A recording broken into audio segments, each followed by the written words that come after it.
ile tuktuk inachukuliwa, Mheshimiwa Spika. Mheshimiwa Spika, kuna wengine hata mimi hapa kwa simu miaka ya nyuma na siku hizi imebidi niangalie tu. Niliwahi kuchukua nikataka kuangalia hizi loan zafanya vipi. Niliwahi kuchukua kwa Tale 2,800. Amini usiamini Mheshimiwa Spika, nililipa 4,000, nikalipa 11,000, nikaja nikalipa 14,000, ilipofika wanandai tena 16,000 kutoka kwa 2,800 Mheshimiwa Spika.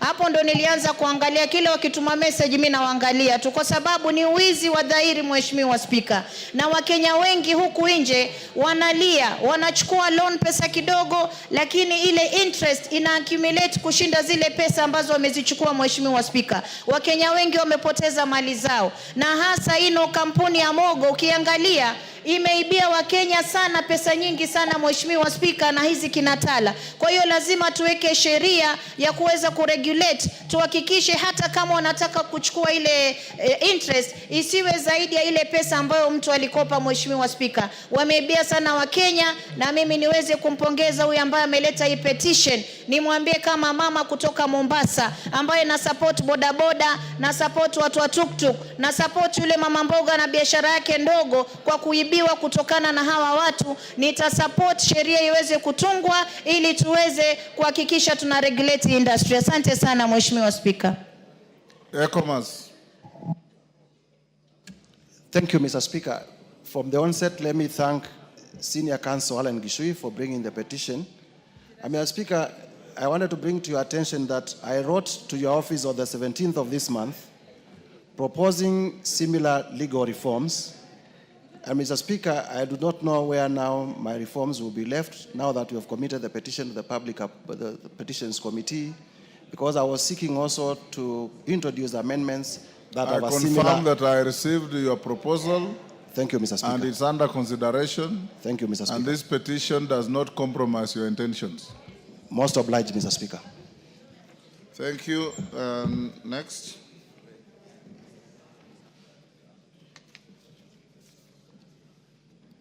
Order number 5, papers. Majority Leader. Thank you, Honorable Speaker. I think, Honorable Speaker, session. Is it? Okay, Honorable Speaker. I beg to lay the following papers on the table of the House today, Tuesday, September 23rd, 2025. 1. Draft legal notice relating to the National Police Service Commission, Recruitment and Appointment Regulations 2025 from the National Service Commission. 2. Annual County Government Budgets Implementation Review Report for the financial year 2024-2025 from the Office of the Controller of Budget. 3. Annual National Government Budget Implementation Review Report for the financial year 2024-2025 from the Office of the Controller of Budget. 4. Annual Report of the Commission on Administrative Justice for the financial year 2023-2024. 5.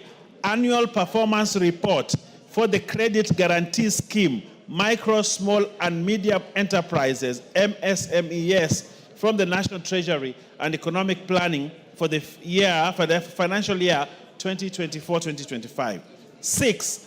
Report on performance of the special groups, youth, women, and persons with disability for the second half of the financial year 2024-2025 from the Public Procurement Regulatory Authority. 7. Auditor General's Forensic Audit Report on way leave compensation in 7 donor-funded projects by the State Department for Energy. 8. Auditor General's Performance Audit Report on management of unclaimed financial assets. And lastly, Honorable Speaker, report of the Auditor General and financial statements of a case study on integrated delivery of selected non-communicable diseases in Kenya, PHGF grant number TFOA 5636, Moi Teaching and Referral Hospital for the year ended 30th June 2025, and the certificates therein. Honorable Speaker, I beg to lay, and thank you, Honorable Speaker. Yes. Chairman, Budget. Honorable Speaker, I beg to lay the following papers on the table of the House today, Tuesday, 23rd September 2025. Reports of the Budget and Appropriations Committee on its consideration of 1. The Equalization Fund Appropriation Bill, Senate Bill number 7 of 2025, and 2, the county government's additional allocations, number 2 bill, Senate Bill number 8 of 2025. Thank you. JLAC. Thank you very much, Honorable Speaker. Honorable Speaker, I beg to lay the following papers on the table of the House today, Tuesday, 23rd September 2025. Reports of the Departmental Committee on Justice and Legal Affairs on its consideration of the approval hearing of number 1, nominee for appointment as the chairperson of the Kenya National Commission on Human Rights, and number 2, nominees for appointment as registrar and assistant registrar of political parties. Thank you, Honorable Speaker. Chairperson, Defense, Intelligence, and Foreign.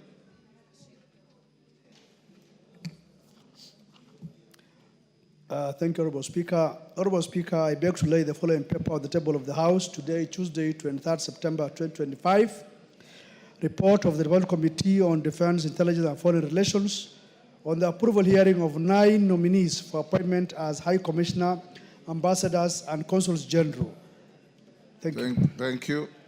Chairperson, Public Petitions Committee. Karemba. Thank you, Honorable Speaker. Honorable Speaker, I beg to lay the following papers on the table of the House today, Tuesday, 23rd September 2025. Reports of the Public Petitions Committee on its consideration of 1. Public Petition number 52 of 2023 by the Honorable Ibrahim Abdi, MP, regarding the banning of the use of asbestos as a roofing material. 2. Petition number 55 of 2023 by Mr. Bernard Mokaya Magembe, regarding enactment of legislation to regulate the credit management professionals. 3. Public petition number 74 of 2023 by Mr. Charles Ogola Osango, regarding enactment of the Bankers Professional Bill. 4.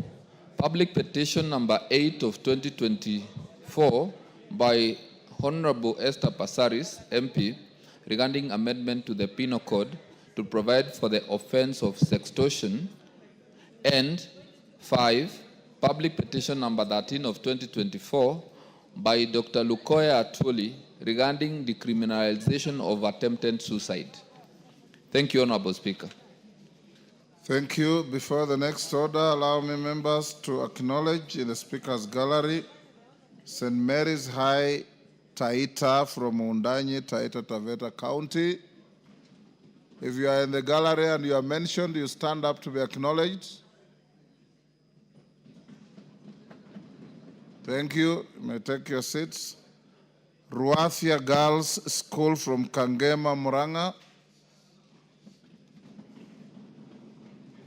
Thank you.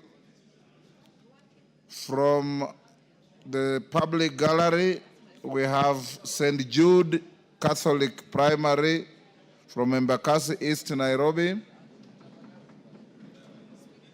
and Bright Future Vision Academy from Kabete in Kiambu County. On my behalf and on behalf of the House, we welcome the students, their teachers, and those accompanying them to the House of Parliament. Yes, Wangari?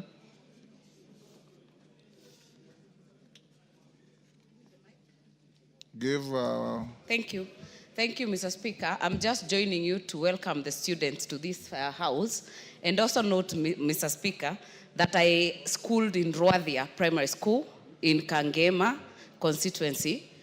And these Ruathia girls, Mr. Speaker, my mother, Nancy Wanjera, has been the secretary there for 42 straight years.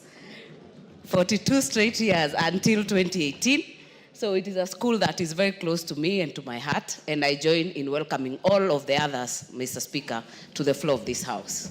Thank you. Next order. Congratulations to your mother. Order number 6, notices of motion. Jane Kagiri. Honorable Speaker, I beg to give the notice of motion extension of the African Growth and Opportunity Act, in brackets AGOA. Aware that the African Growth and Opportunity Act, in brackets AGOA, enacted in the year 2000 was designed to enhance economic development and strengthen governance in eligible sub-Saharan African countries by granting duty-free access to the United States of America market, thereby increasing trade and investment.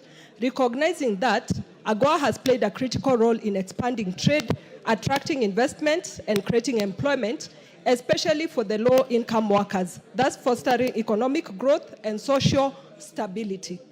Concerned that the current extension of the AGOA program, which was granted in 2015, is set to expire in September 2025, posing a serious risk of economic disruption, will cause job losses of approximately 66,000 Kenyans and many other related indirect job losses, and result in increased poverty across AGOA-dependent sectors in the sub-Saharan region.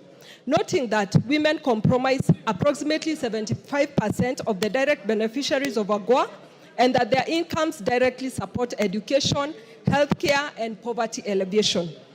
Acknowledging that AGOA has significantly boosted African exports to the United States of America, including agricultural products such as coffee, nuts, fruits, and vegetables, amounting to over US $500 million in the year 2020, as well as enhancing local textile and cotton industries that have generated thousands of jobs.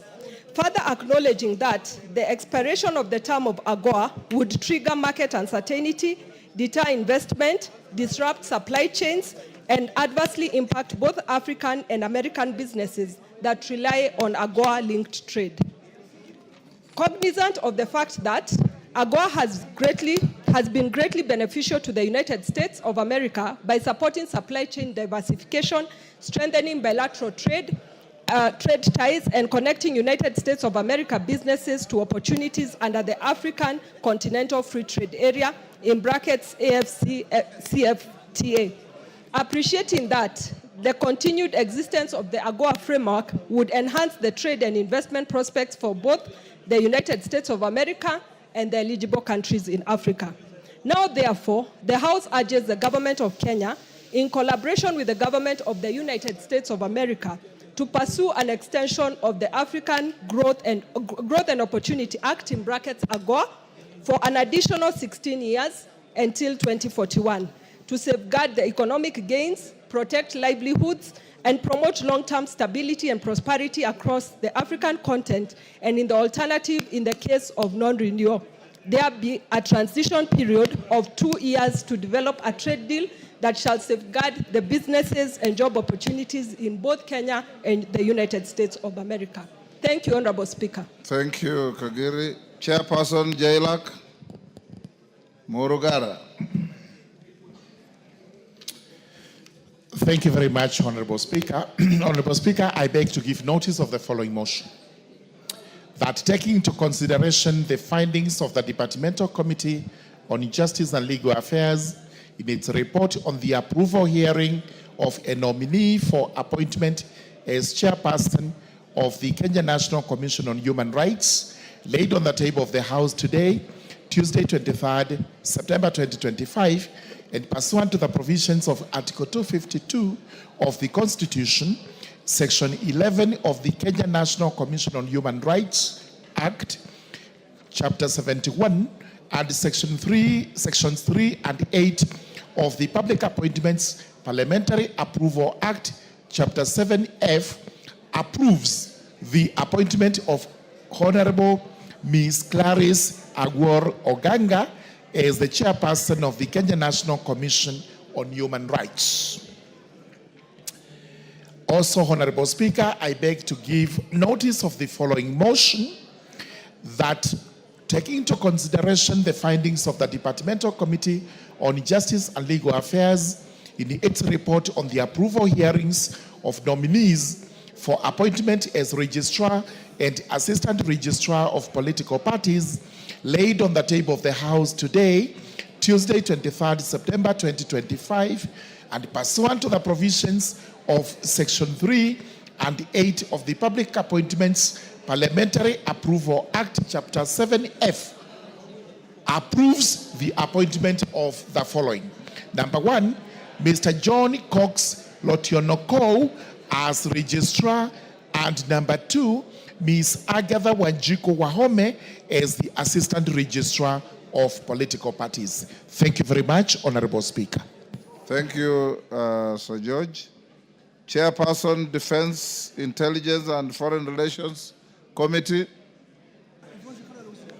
Bashir.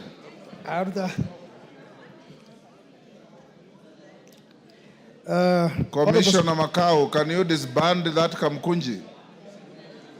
Order. Order, Commissioner. Is that Commissioner Makau or it is a... No, it is Olendutu. Yes. Notice of motion, approval hearing of nominees for appointment as ambassador, permanent representative, and consul general. Honorable Speaker, I beg to give notice of the following motion.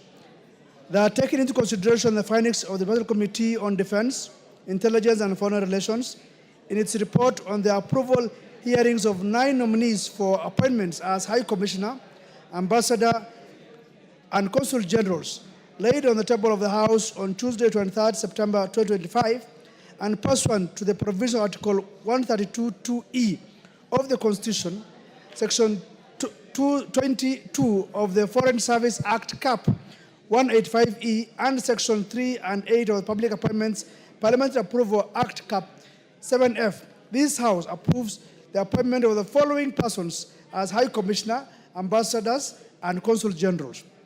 1. High Commissioner, Honorable Florence Chepngetich Bore, Mission Windhoek, Namibia. Ambassadors, Ambassador Anthony Mwaniki Muchiri, Ankara, Turkey. Ambassador Lucy Kiruthi, Bangkok, Thailand. Mr. Henry Wambuma, Bujumbura, Burundi. Mr. Abdirashid Salad Abdille, Jakarta, Indonesia. Ambassador Joseph Musyoka Masila, Riyadh, Saudi Arabia. Ambassador Edwin Afande, Vienna, Austria. Consuls Generals, Mrs. Jane Chepkorir Toretich, Dubai, United Arab Emirates, and Mrs. Judy Kiaria Nkumiri, Goma, Democratic Republic of Congo. Thank you, Honorable Speaker.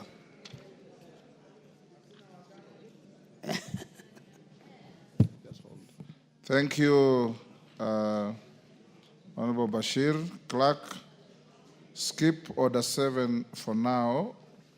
Call out Orders 8, 9, 10, 11, and 12.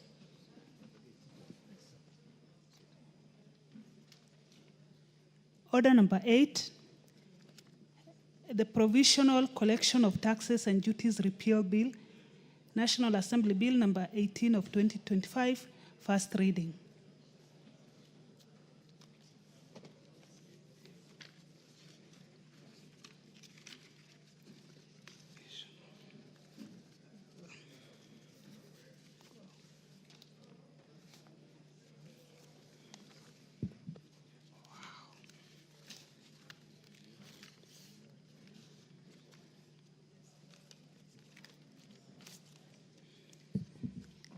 A bill for an act of parliament to repeal the Provisional Collection of Taxes and Duties Act and for connected purposes. Order number 9, the Street Vendors Protection of Livelihood Bill, Senate Bill number 41 of 2023, first reading. A bill for an act of parliament to provide a legal framework for the recognition, protection, and regulation of street vending in Kenya, the identification of minimum standards for street vending and for connected purposes. Order number 10, the Local Content Bill, Senate Bill number 50 of 2023, first reading. A bill for an act of parliament to provide for a framework to facilitate the local ownership, control, and financing of activities connected with the exploitation of gas, oil, other petroleum resources and mineral resources, to provide a framework to increase local value capture along the value chain in the exploration of gas, oil, and other petroleum resources and minerals, and for connected purposes. Order number 11, the Early Childhood Education Amendment Bill, Senate Bill number 54 of 2023, first reading.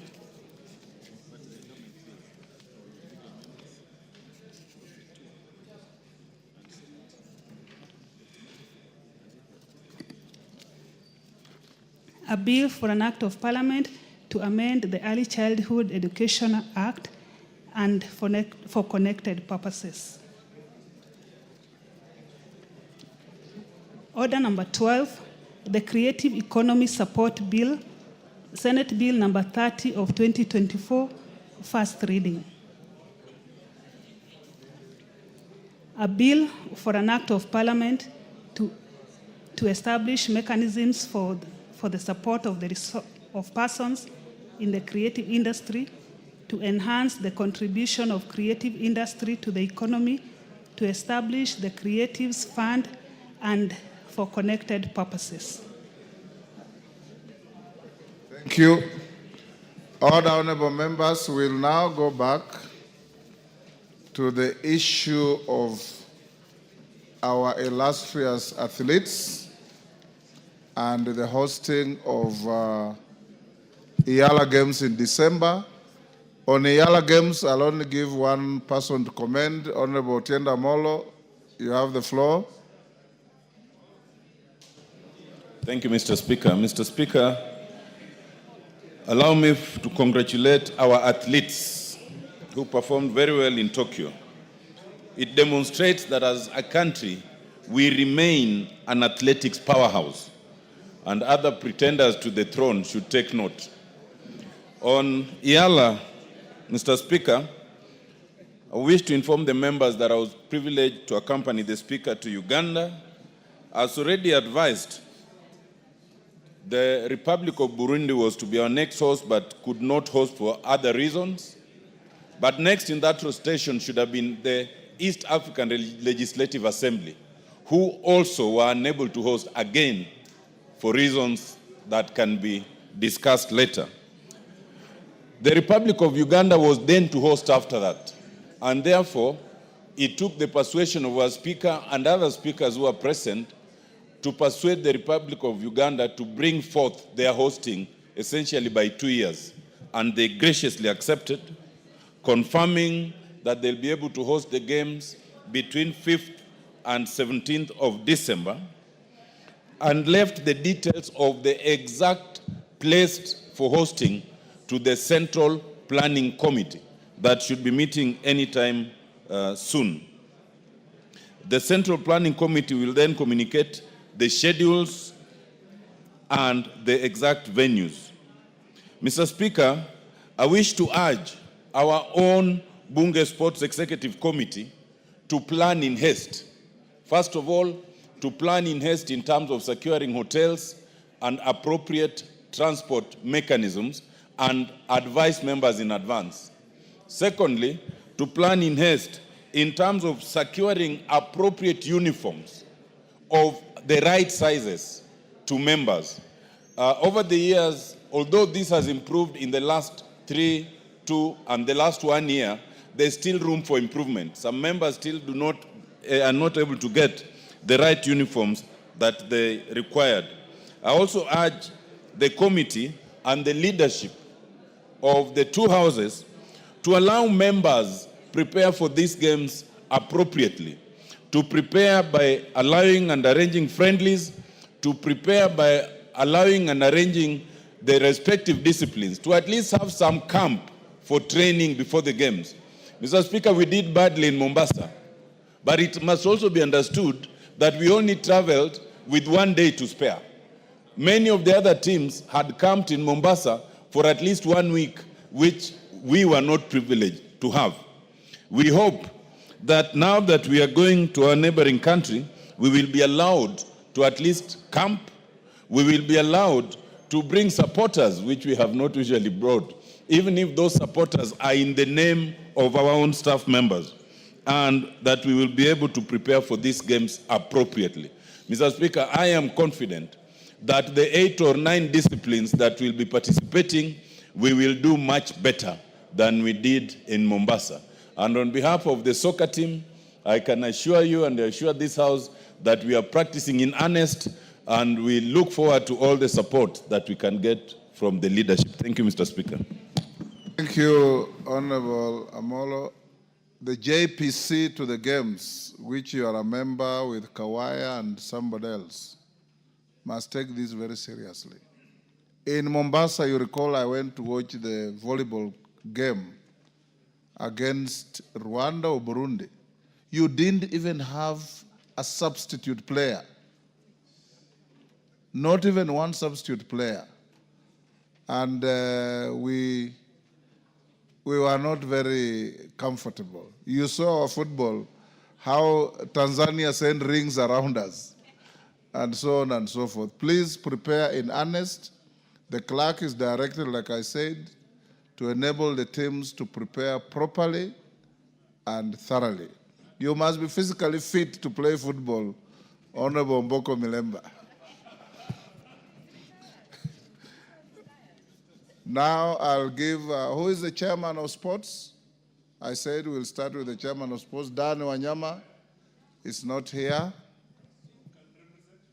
Let me give Cynthia Muge, who wanted to make a statement on this. Thereafter, can we do a minute or two each? 2 minutes each? Okay, Cynthia, go ahead.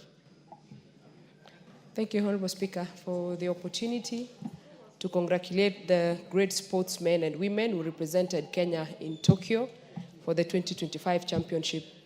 Honorable Speaker, we are proud of that team because it has brought back the glory that Kenya as the powerhouse for sports and athletics, Honorable Speaker, has always been. Remember, Honorable Speaker, this is our 3rd best performance since the inauguration of the championships, Honorable Speaker. We've had 18 medals previously, and we've had another 15 medals previously. And today, Honorable Speaker, we have 11 medals. We want to appreciate all the gold medalists, the list that you have presented to this House today, Honorable Speaker, and we appreciate their efforts that they have been able to once again, like we have mentioned in this House, that this is the team that hoists the flag of Kenya every other time. And Honorable Speaker, we have also said that they have not been appreciated enough because of the very good work that they do. Honorable Speaker, we remain the best in Africa, and it is such a proud moment, Honorable Speaker, to be African. And it is even the best moment to be Kenyan, Honorable Speaker. And every day, Honorable Speaker, our athletes continue confirming that Kenya is the absolute kingdom of athletics and championships, Honorable Speaker. And we appreciate the people that represented us as a country, Honorable Speaker. Honorable Speaker, I also want to note that over time, our athletes have been doing a very good job. Previously, Honorable Speaker, we have contemplated having them have translators. But this time around, Honorable Speaker, when you listened to Ewoy speaking, when you listened to Perez speaking, when you listened to Wanyonyi speaking, when you listened to Faith Kipyegon speaking, you felt proud as a Kenyan because our athletes are properly able to present themselves, Honorable Speaker, and express themselves. Honorable Speaker, this also calls for responsibility for us. As a country that hosts these great people, what are we doing to support the sports, Honorable Speaker? And I appreciate the government of Kenya Kwanza because of the up-to-standard stadiums that we are building. And Honorable Speaker, I am seeing a brighter future for athletes, and we want to really appreciate them so that they can continue hoisting the flag of Kenya. We want to tell all the gold medalists and the people who have participated that as Kenyans, we... Thank you. KJ. Mr. Speaker, I thank you for your communication. In your communication, you indicated that Kenya is a very small country compared to countries like America. America is probably 6 times the size of Kenya in population, around 17 times in size. And it is so, we are in our place, Mr. Speaker, to be celebrating our athletes who brought us glory. Mr. Speaker, it is to make the observations going forward that one, as you noted in our communication, Our male athletes will need a boost. Secondly, Mr. Speaker, it is also to recognize that sports is a national event. It never matters who will wear the gold medal. Mr. Speaker, in the past, any community has had an opportunity to bring glory to Kenya. And so when we see a runner coming from Migori and winning gold and breaking record, Mr. Speaker, this brings our country together in such a way that we are reminded of our glory times when we knew in athletics a medal could come from anywhere. From Eastern, we have had Rose Tatamuya. From Central, we have had John Ngugi and Wanjiru. Now we are having Omanyala and Odira from Nyanza. This is to say, Mr. Speaker, that if we set up centers... Omanyala is not from Nyanza. No, Omanyala from Western. Omanyala from Western and Odira from Nyanza. Thank you, Mr. Speaker. I stand to be corrected. And of course, our powerhouse in Rift Valley, where we breed champions, Mr. Speaker. The point I was making is that these athletics, just like the football that just went, was just needing leadership, Mr. Speaker. And when we offered leadership, we start winning again, and it is to congratulate Kenya, to congratulate the athletes, and for bringing Kenya back to winning ways on the international platform. I thank you very much, Mr. Speaker. Bensouda. Thank you, Honorable Speaker, for giving me this opportunity. And I want to thank you because you've spearheaded the love for sports and given even a clear framework for others that are yet to come. Honorable Speaker, I rise on behalf of women in this nation to confirm that truly women can lead. And the athletes who went there have exhibited exemplary performance. And this portrays that women are capable and competent of leading and giving the mantle. I rise also on behalf of Nyanza region. We have a movement of the Luos in this country called, in vernacular, allow me to quote, Segand Nyinam, the story of the daughters of the lake. Lillian Odira happens to come from Migori County. And Honorable Speaker, we are celebrating as Nyinam, the daughters of the lake. And I want to ask you, Mr. Speaker, that as the athletes will be invited for dinner, I want you also to organize a special dinner for the Speaker and invite all women in this House to join you with those women who has led this country. Thank you, Honorable Speaker. I congratulate them. Thank you. Is that Kimayo? Or Cherorot? Cherorot? Thank you, Mr. Speaker, for giving me this opportunity to also participate and congratulate our athletes who managed to do us proud in Tokyo. I want to say, Mr. Speaker, this country is actually powerhouse because of the sports, or at least athletics, Mr. Speaker. Mr. Speaker, I want to talk about Patrice Chebet.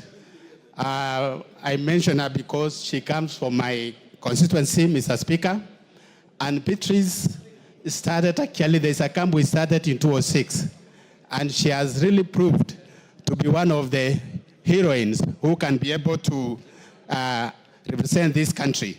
I want to say, Mr. Speaker, that this country, we rely on athletes who are actually using only food without using enhancement substances, Mr. Speaker. And I want to encourage, Mr. Speaker, that our athletes should always be able to practice without doping, Mr. Speaker. I want to say also that the coaches are there, Mr. Speaker. They are unseen team who are actually managing to train and also teamwork in this country. I want to say we are proud of our athletes and congratulations to this country and also those who represented us abroad. Thank you, Mr. Speaker. Thank you. Yes. Mwalio, you normally sit somewhere else. Yeah, nimeama. Thank you, Mr. Speaker, for this opportunity. I want to take this opportunity to congratulate our athletics for the best performance and the proud they have given us in this country because we are rated one of the best in this continent.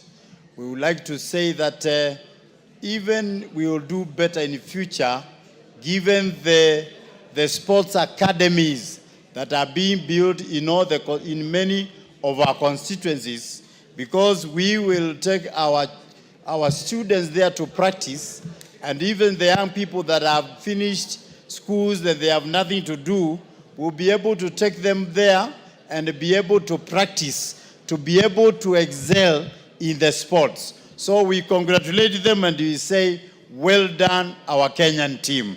Thank you, Mr. Speaker. Thank you, Mario. Haika. Thank you, Mr. Speaker, and thank you for this opportunity. I also want to join my colleagues in congratulating Team Kenya, which was on Tokyo, for a very good performance that really united the country. Recently, we had football and also brought the country together. And Mr. Speaker, I also want to congratulate the government for the good work that is doing for the sportsmen and women in this country. The many stadia that are being built and sports academy, I know they will come a long way in supporting talent in this country. And Mr. Speaker, this has not just come. I know there was a lot of hard work, focus and discipline. And therefore, I also want to urge the students who are here to work hard. And also want to congratulate our school from Taita Taveta St. Mary's. Welcome to Bunge. We are honored to have you here. Thank you very much, Mr. Speaker, and thank you for the opportunity. Kibagendi. Thank you, Honorable Speaker. I also want to take this opportunity to appreciate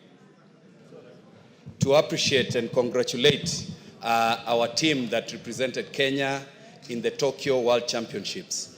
It is indeed a demonstration that the Kenyans' resilience and determination is something the rest of the world should emulate. We would like to call upon government and those involved in the sports, in athletics, to give a bit of attention this time to men. You realize that the men this time didn't perform very well, but we appreciate the effort they put and we congratulate our team for the wonderful job that they've done. Thank you, Honorable Speaker. Yes, Deputy Speaker. Thank you, Honorable Speaker, for the opportunity to be able to commend our athletes. As a lover of athletics and also as the race promoter of the Eldoret City Marathon, I really was delighted to see the performance of our athletes. And as parliamentarians, I'd like to urge us to continue to work on the nurturing part. We have worked on our stadiums. Our stadiums now are world accredited, which means that we can actually be bidding as Kenya to host the next World Championships. Last time we missed the hosting the championships because we did not have the stadiums up to standard. But now we do, thanks to the CHAN football tournaments that were here. We also want to request that the Ministry of Sports puts more effort not only on celebrating the athletes once they have made history, but to also nurture them. We have several athletes, most of them in Uasin Gishu County, Nandi County, and Elgeyo Marakwet County, where the challenge that they have is that they are living in dilapidated camps. The camps are privately owned, and most of them sometimes don't have food and clothes and so on. So one of the things we must emphasize is nurturing them before they make the news. Thank you, Honorable Speaker, and I urge all the members to support us on this. Thank you. Okwame. Okwame. Thank you, Mr. Speaker, for giving me a chance to air my opinion on what happened in Japan. Mr. Speaker, it was a wonderful job. My congratulations to all our teams which were there, and in particular, let me congratulate Odera, who comes from an area where for many years the name of Muigori had never been heard in athletics. This is a wonderful thing, and I think it is important I say something to congratulate him and even to congratulate those who are not concerned, like the Migori people, together with our region. I urge them to do even better so that we can come up and compete nationally and internationally in order that Kenya can also benefit from us in terms of athletics. Thank you, Mr. Speaker. Garrido.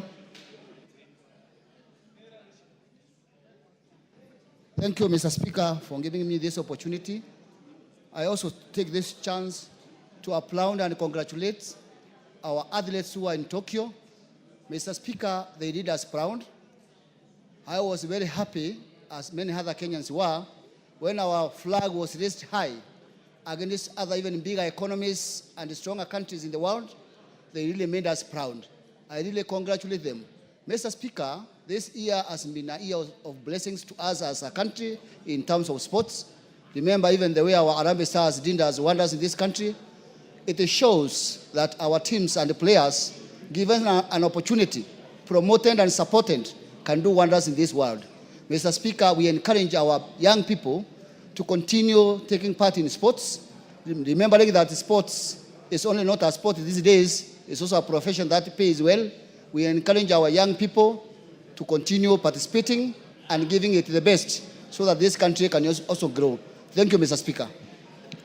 Mama Busia. Thank you, Mr. Speaker. I want to actually applaud our Team Kenya for flying our flag so high and making every Kenyan realize that actually we do not have boundaries when it comes to such activities. Kenya is one, whether it is whatever tribe that is participating in any sport, any event, all Kenyans, the way they get glued on the screen and praise and scream and just wish that we take it, is what we should be doing even in progressing our own world, our own country. I want to also appreciate the President for supporting, motivating these young people. That's all they need from us. We must keep supporting them, their welfare, everything that they need must be given to them on time so that they don't go down, but we add numbers. We need all the counties also to participate in the Olympics, all other games in the world. Thank you, Mr. Speaker. Kingara. Honorable Kingara. Mr. Speaker, sir, for giving this opportunity to congratulate Kenyans who did very well there in Japan and elsewhere. Mr. Speaker, it has been noted that when athletes are motivated, they do their work well. I don't know whether, Mr. Speaker, we have an ample budget in our national budget which facilitates our athletes or sportsmen and women when they are out there. You noted, Mr. Speaker, when Kenyans doing football here were added, they did well. But the question is, do we have a consistent budget which can facilitate them consistently so that we can do well consistently too? Mr. Speaker, Mr. Speaker, even Parliament should honor this appreciation by also coming up strong and even giving a room or a garden, Mr. Speaker. Mr. Speaker, remember when I stood here talking matters sports, I requested whether even Parliament can have good facilities, including a field where we can be doing our own sports affairs, noting that even the private sectors have the same. Mr. Speaker, this is not a big deal. Let's work on have good facilities even for our own self. Finally, Mr. Speaker, the parliamentary games, we are not consistent. I stand and say, I'm in athletics, we are not consistent. We need to start early, as you directed, but also be guided, especially on which facilities to use. As I stand here, we have not been committed to a serious grounds of doing our, and you know we are old, doing our we are. Thank you. Wangare says you are old alone. It's not collective. Give him 30 seconds. Yes.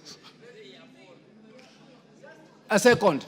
The point I wanted to make, we have very young parliamentarians here, Mr. Speaker, whom I don't find out there. That's the age coming. That's why the age is coming in. Let's have our own young parliamentarians out there competing with the rest of the East African community. Thank you.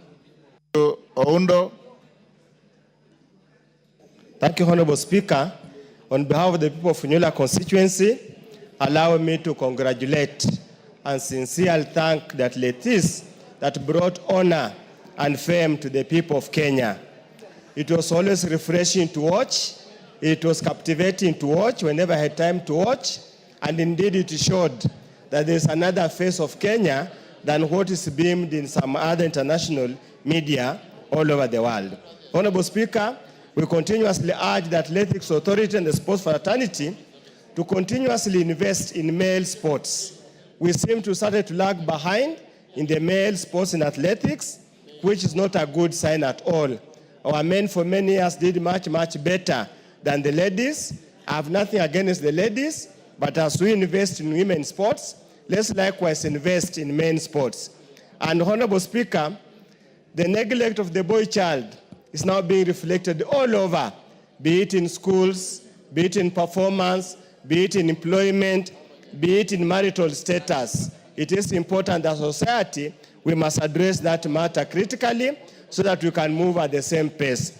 Finally, Honorable Speaker, when you talked about the poor performance of Parliament in the Yala Games, Honorable Jaco Amboka said they didn't lose much. They might have lost on the pitch, but they scored other medals, and the time for the medals to be seen is almost this time, Honorable Speaker. Thank you, Honorable Speaker. The only medals I recognize are the ones I saw. Yes.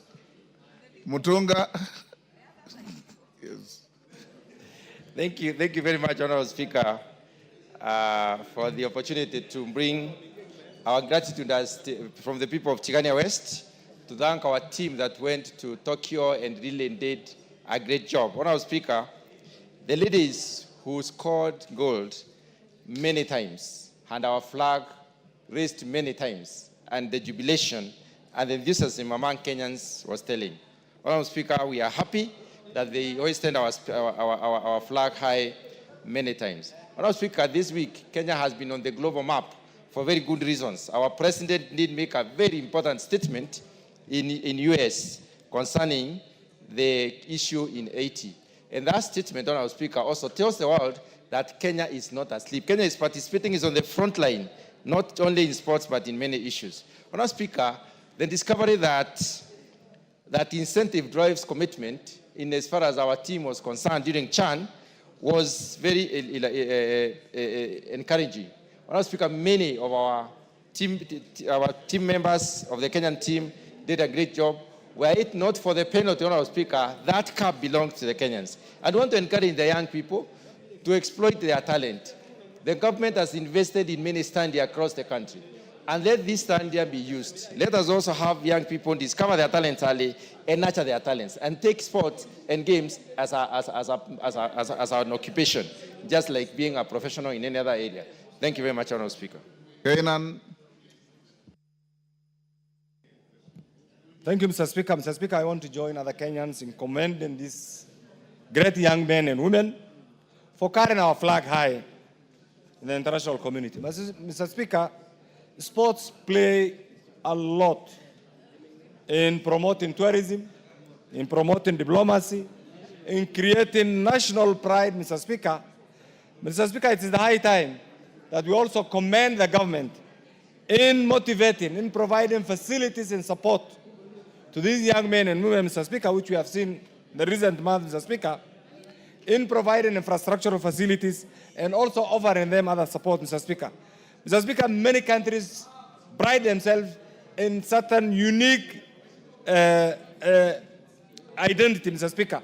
And therefore, the Kenyan sportsmen and women have created an international niche in the field of sports for this country, Mr. Speaker. And indeed, we are very proud, Mr. Speaker. Mr. Speaker, this is also one avenue of creating many job opportunities. And therefore, mine is to say, keep on carrying our flag high, keep on doing very well, And as leadership, let's also provide an enabling facility for these young men and women. I commend you wherever you are.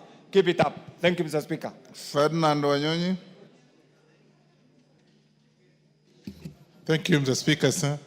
I want to take this opportunity on behalf of my community and on behalf of this House to congratulate the ladies and the men that took part in Olympics in Tokyo.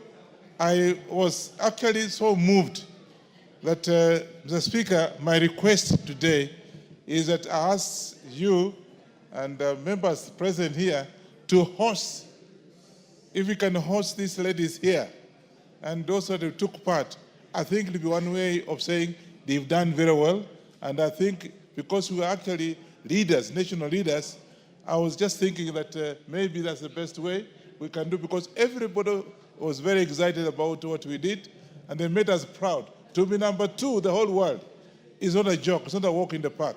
And therefore I take this opportunity to thank those that took part, and particularly my friend Wanyonyi, who I think I would have had my namesake called Wanyonyi, and it was being pronounced very funnily, but the boy did so well.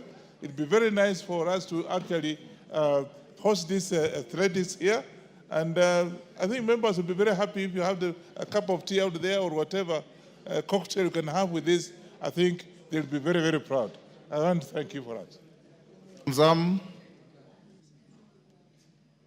Asante sana Mheshimiwa Spika, na mimi nichukue fursa hii kwa niaba ya wakazi wa Mombasa kuweza kuwapongeza wachezaji wetu ama wanariadha wetu kutoka Kenya ambao wamenyanyua bendera ya Kenya juu sana katika ulimwengu mzima, Mheshimiwa Spika. Na ukiangalia Kenya ni nchi ndogo ukilinganisha na yale mataifa ya dola kubwa kubwa, Mheshimiwa Spika, lakini Wakenya wamejitahidi kwa ubora wao, wakaonyesha ueledi wao katika viwanja, Mheshimiwa Spika, wametuletea medali tofauti tofauti kubwa, Mheshimiwa Spika, na mimi nawashukuru sana na wapongeza, Mheshimiwa Spika. Na niweze kueleza kuwa, Mheshimiwa Spika, imekuwa ni ada hawa wachezaji wetu ama wanariadha wetu wanaleta ushindi mkubwa nyumbani, lakini ukiangalia wakati wao ambapo wametoka kwenye michezo, Mheshimiwa Spika, unapata wanaishi maisha duni sana, Mheshimiwa Spika. Lakini nina imani hino serikali imekuja na mabadiliko makubwa sana, na nina imani Mheshimiwa Rais atawachukua kwa uzito mkubwa sana ili waweze kuangaliwa pia maisha yao pia waweze kukaa vizuri, kwa sababu wameinua Kenya juu sana, Mheshimiwa Spika. Na hasa ni wapongeze kina mama. Kina mama wamekimbia, wameonyesha nguvu, wameleta medali nyingi, na kina mama ndani ya bunge hili tuweze kuwasherekea hawa kina mama wenzetu ambao wameinua taifa juu. Uso wa Kenya uko juu, imeshinda Amerika, imeshinda Mchina, imeshinda mataifa mengi. Najivunia sana kuwa Mkenya, Mheshimiwa Spika, na leo nawapongeza kama mama Mombasa. Asante sana Mheshimiwa Spika. Omboko Milemba. Yeah, thank you, Honorable Speaker. As a sports promoter and a sports person, let me also congratulate these athletes. The performance was very good. Though it's being ranked number 3, I thought this is the best I've seen. And being ranked number 2 was great for Kenya. And it surpassed the performance in Budapest the previous year, where we only got 3 gold and a few silvers. I also want to really thank the government, because the current government is doing something very serious about sports facilities, because the only stadiums we were having, Moi and Kasarani, and now the Moribund city, were done by President Moi. And now we are seeing Talanta coming up, and various others coming up in different regions like Homa Bay and Bungoma and other places. This is very good, because this is what trains these athletes to be what they are. The female athletes were very, very good, and we want to really congratulate them, but then the men must also come up. But I want to say, Honorable Speaker, most of them are very young people, and they really need support. I happened to meet Serem Edmond, and Serem was just walking the streets of Eldoret. They really need support. But finally, the Minister of Education must actually give all the pathways to schools, because under the competence-based education system, we need all the schools to have all the pathways so that the talents can come up. Thank you, Honorable Speaker. Masara. Thank you, Mr. Speaker. Mr. Speaker, let me add my voice to the ones who have congratulated our team who are in Japan, Tokyo, for the good performance. Fortunately, Mr. Speaker, for the first time in the history of Nyanza, we have gotten a lady by the name Lilian Odira coming from Suna West constituency, Suba West Division, Ndonyo village, to have gotten a gold medal, Mr. Speaker. This is a good moment for us, and I can say through her, many young girls and boys now will be inspired to also run, because we are known back in Nyanza, we are known to be footballers. But Lilian Odira has proven that there's no limit. She had done what nobody has ever done, and I believe, since Suna West there is gold. Some of the gold which were taken by the colonists, she's bringing some of them back. I want to encourage young people that they should not be limited to anything. They can try their potential and do the impossible. Once again, I want to congratulate all athletes who participated in Japan, but especially give Lilian Odira congratulations on behalf of the people of Suna West and Kenya at large. Thank you, Mr. Speaker. Harold Kipchumba.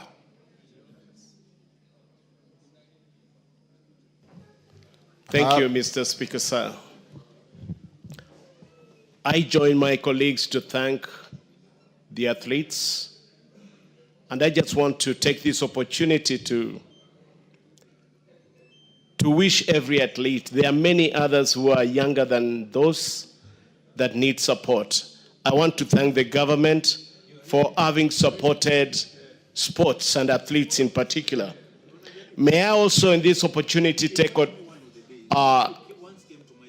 inform this House that there was a Confederation of East Africa and Central Africa Amputee Football Federation Championship, and Kenya amputees became the champions of Africa. And I think this is a great opportunity also to open up and consider inclusion as we promote all other sports in the country. And this particular time, I can say it is a time that the broad-based, or the thinking that every Kenyan can play a role. It was great to see a Luo girl, to see a Kisii girl, to see a Luya boy, to see a Kalenjin boy. I mean, it brings all of us together. And it is my wish that soon we have an Abdi running from Mandera. And we promote every other community in Kenya. Last, Mr. Speaker, sir, may I, on behalf of persons with disabilities, appeal also that the government put more efforts and resources in supporting them. There's a team that's supposed to be going. Give him a minute. There's a team that's supposed to be going to Nigeria for African Cup of Nations for badmintons. And these are persons with disabilities. I pray that the government would support them and other partners would come in to sponsor them. Thank you, Mr. Speaker, sir. Thank you. Naomi Wako. Thank you, Honorable Speaker, for giving me this opportunity to congratulate our athletes. In fact, as Kenyans, we feel proud of what they did in Tokyo. To be number 2 worldwide is a great joy to us.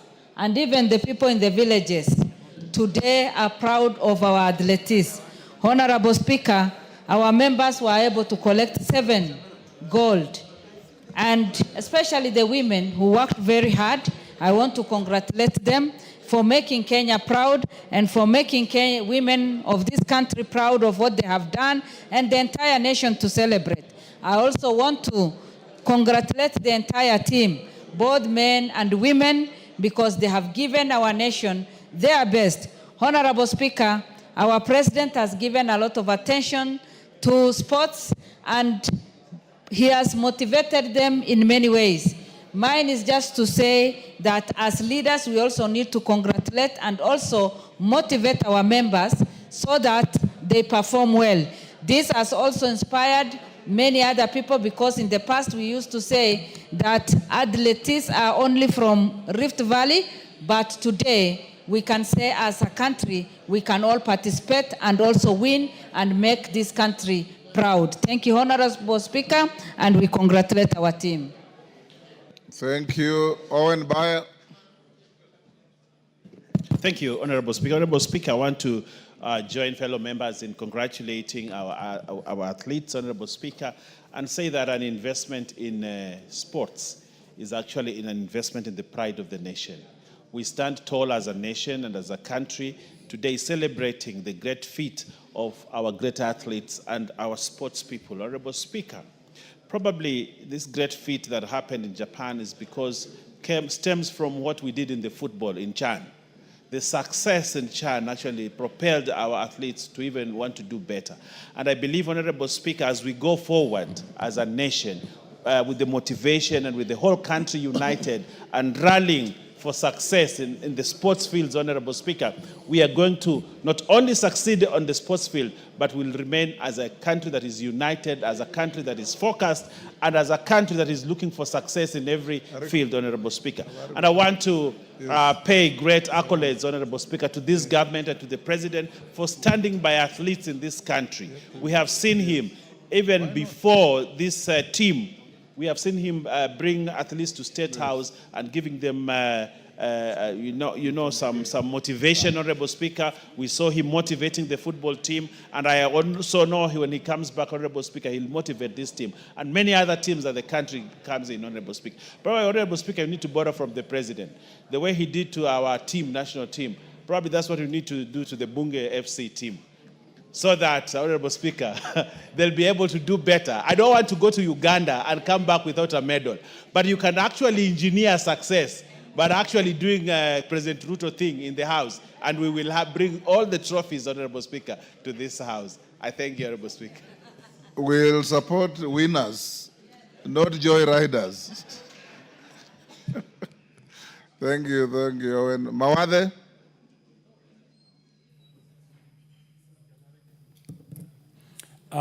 Thank you, Mr. Speaker. Sir, I also wish to take this opportunity to congratulate our athletes, especially in the ones that won in Tokyo, Japan. That was an excellent showing. We became the world beaters this time around in athletics. Also, we wish to, on the same weekend, we also won in Berlin, the 2 marathons for both the men and the women. So we also want to congratulate them. I will also take this opportunity to congratulate our football team for the Chan, for their great performance this time around. And we just missed getting to the finals just by a whiskers, and I know we'll do better in the future. The local playing teams, the teams that play in the local league, performed very, very well. The players that play in the local teams fared very, very well. In the same tone, I also wish to bring up the issue of our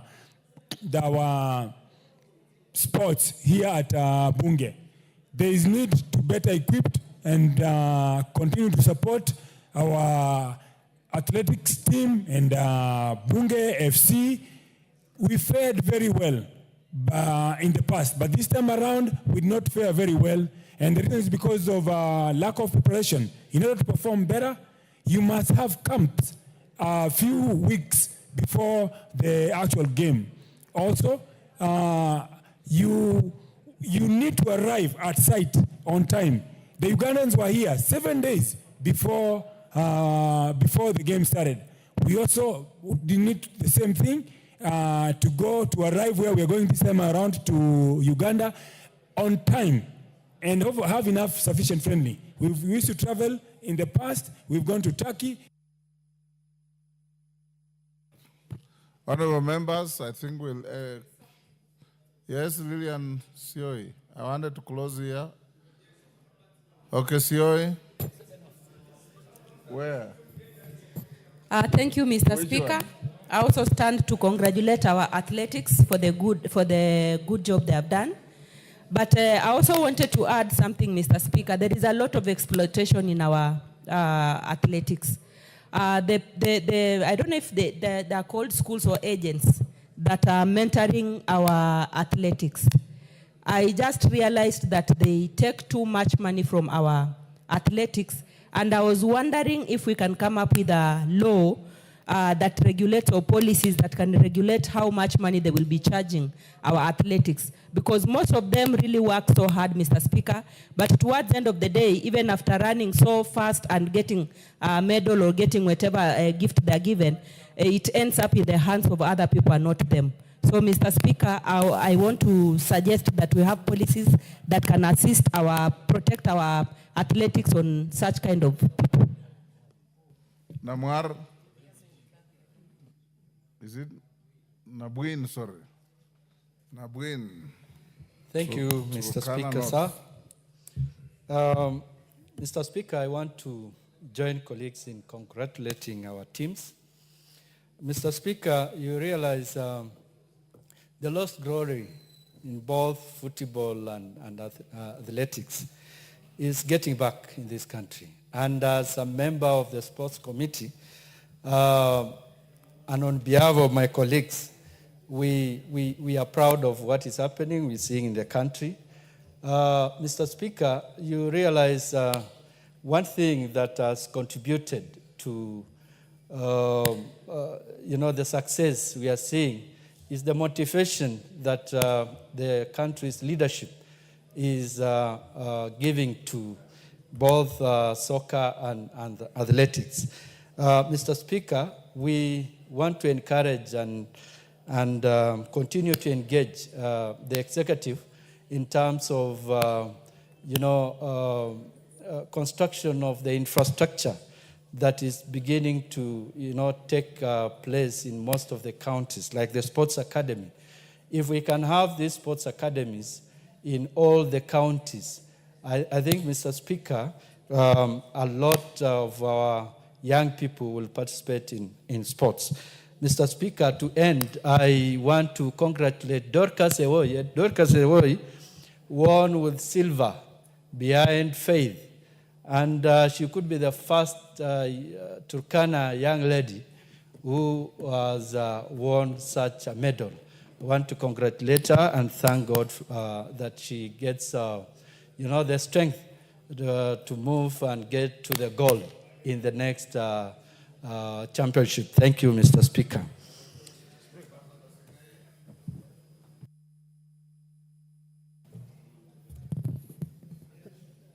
Thank you, Mr. Speaker, sir. I want also to join my colleagues to pay tribute to our gallant Kenyans who gave this country something which has never been done.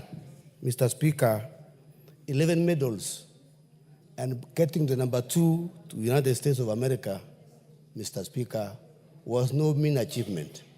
Mr. Speaker, I would like to thank the President particularly for motivating our sports women and men in this country by giving them some motivational awards. We would like to thank him and ask him to continue supporting these sports. Number 2, Mr. Speaker, I would like to support my colleagues by recommending that we have all these sports academies in all the counties in the country. Mr. Speaker, if we have the academies in the country, in all the counties, I'm very sure we can best get the best. And Mr. Speaker, also diversify in these sports so that we can now go to 100 meters, 400 meters, and other sports in this country. Mr. Speaker, I want to say thank you and welcome our Kenyans who have gone to Tokyo and conquered. We are proud of you. Thank you.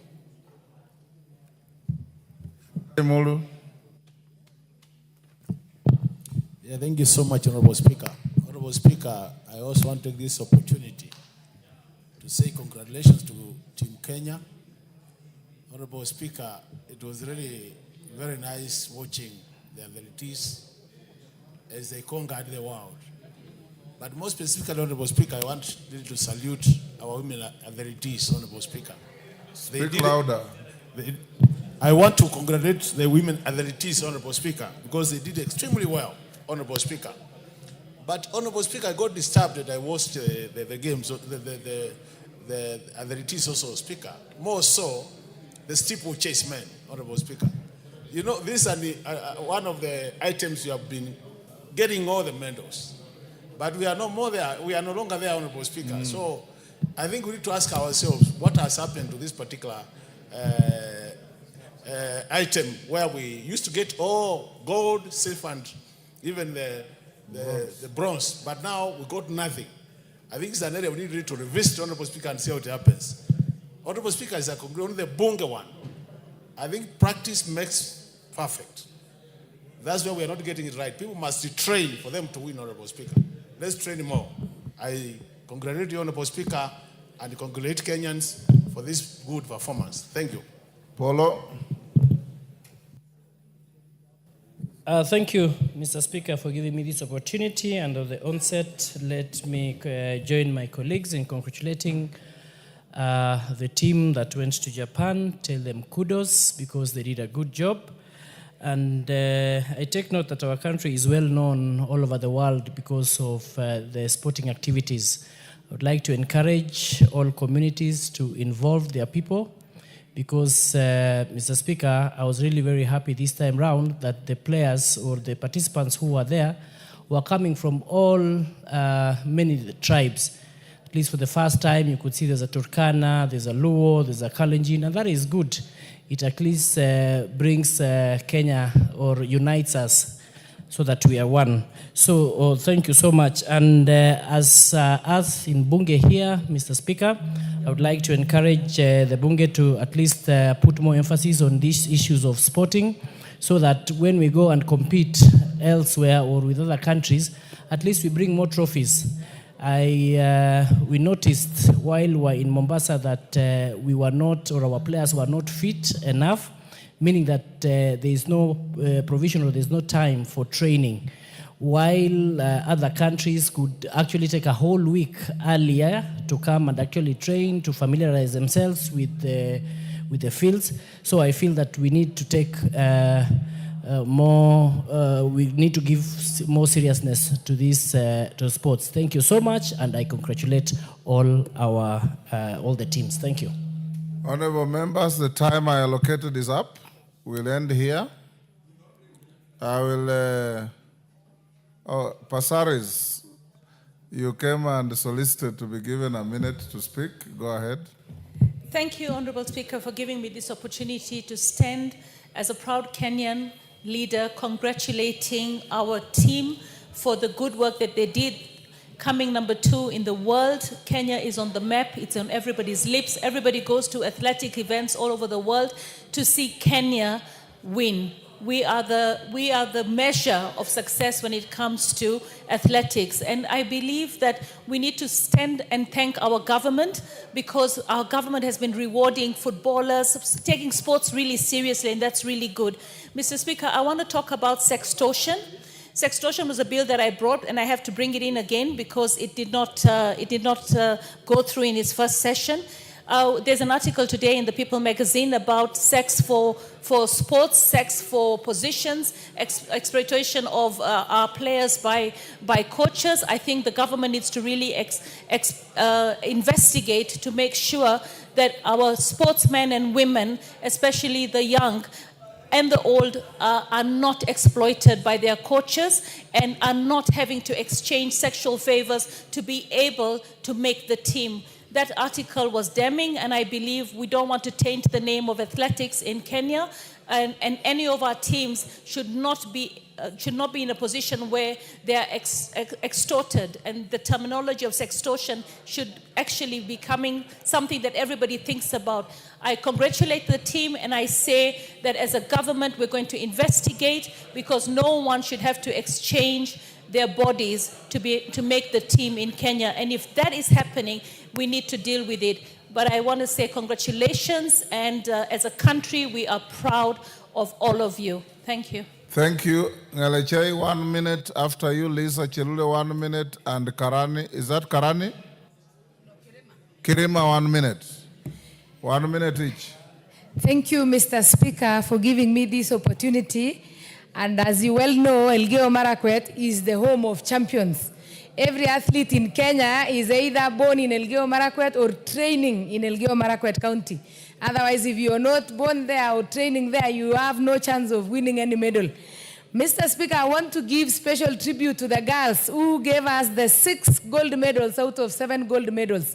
And this one tells us that we can achieve anything, because if you compare the US, who became the #1, and Kenya in the US is like a drop in the ocean, and we can be #2 in the continent, in the whole world. Mr. Speaker, they did a superb job, and I want to congratulate them and also encourage those who are not able to win the medals that they have chances to, and they have equal opportunities. And for the male participants, we need to... Lisa Chelule. Ngaleche, I give you 1 minute. Chelule, 1 minute. Asante Bwana Spika kunipatia hii nafasi pia. Nipongeze wanariadha wetu kutoka nchi yetu ya Kenya kwa kushindania medali mbalimbali ambaye tumesikia na tuliwaona. Nimesimama kwa niaba ya Nakuru County kupongeza sana wanariadha ambaye walituwakilisha. Kuna mmoja ambaye anatoka Kuresoi South, Faith Chemngetich, ambaye amekuwa akishindania medali mbalimbali. Tunajifunia kama Nakuru, tunajifunia kama nchi. Pongezi sana, na nataka kuchukua hii nafasi kushukuru President pia kwa kuwapatia motisha ya kujenga viwanja mbalimbali ambaye watakuwa wakijifunza. Asanteni sana. Kirema. Thank you, Mr. Speaker, sir, for giving me this opportunity to contribute to this Thanksgiving to our sportsmen and sportswomen. Mr. Speaker, sir, I take this opportunity to congratulate our sportsmen and sportswomen at the Tokyo Games and say that thank you for what they have done for this country. Also congratulate the President for taking initiative of which has never been taken before by other leaders who were before him, for encouraging our sportsmen and women for what they are doing. But Mr. Speaker, sir, there is a myth that sprinting and running is only done in some parts of this country, yet it can be done everywhere, provided people get facilities which are required and people to train them. I encourage the trainers and the government to take that initiative to transfer. Thank you. Honorable members, will end here on this. And as we end, we must be very proud of ourselves and our country. How many countries can have an opportunity to have their national anthem sung 6 times in a foreign capital within 2 weeks? It is something we must salute. And as we salute the success in Tokyo, remember over the weekend, 2 Kenyans again, a man and a woman, won the Berlin Marathon. So our powerhouse in athletics is something to be very proud of. And at some point, I'll discuss with the sports committee to see if we can felicitate these heroes and heroines here in Parliament. But more importantly, for the men, the boy child is lost. The boy child is disappearing. And for the committee on sports, what happened, Otienda Molo, to our steeplechase? That was our race. If Kenya won 1 gold medal in any Olympics or World Athletics, it was steeplechase. Now it's at least thanks to the young girl, Faith Cherotich. The men have disappeared. Women, take your space and keep the flag flying for Kenya. Thank you very much, members. Let's go now back to order number 7. Order number 7, questions and statements. We only have responses to statements. Is Protas Akuja in the house? Akuja is in the house. Raso, do you have the response?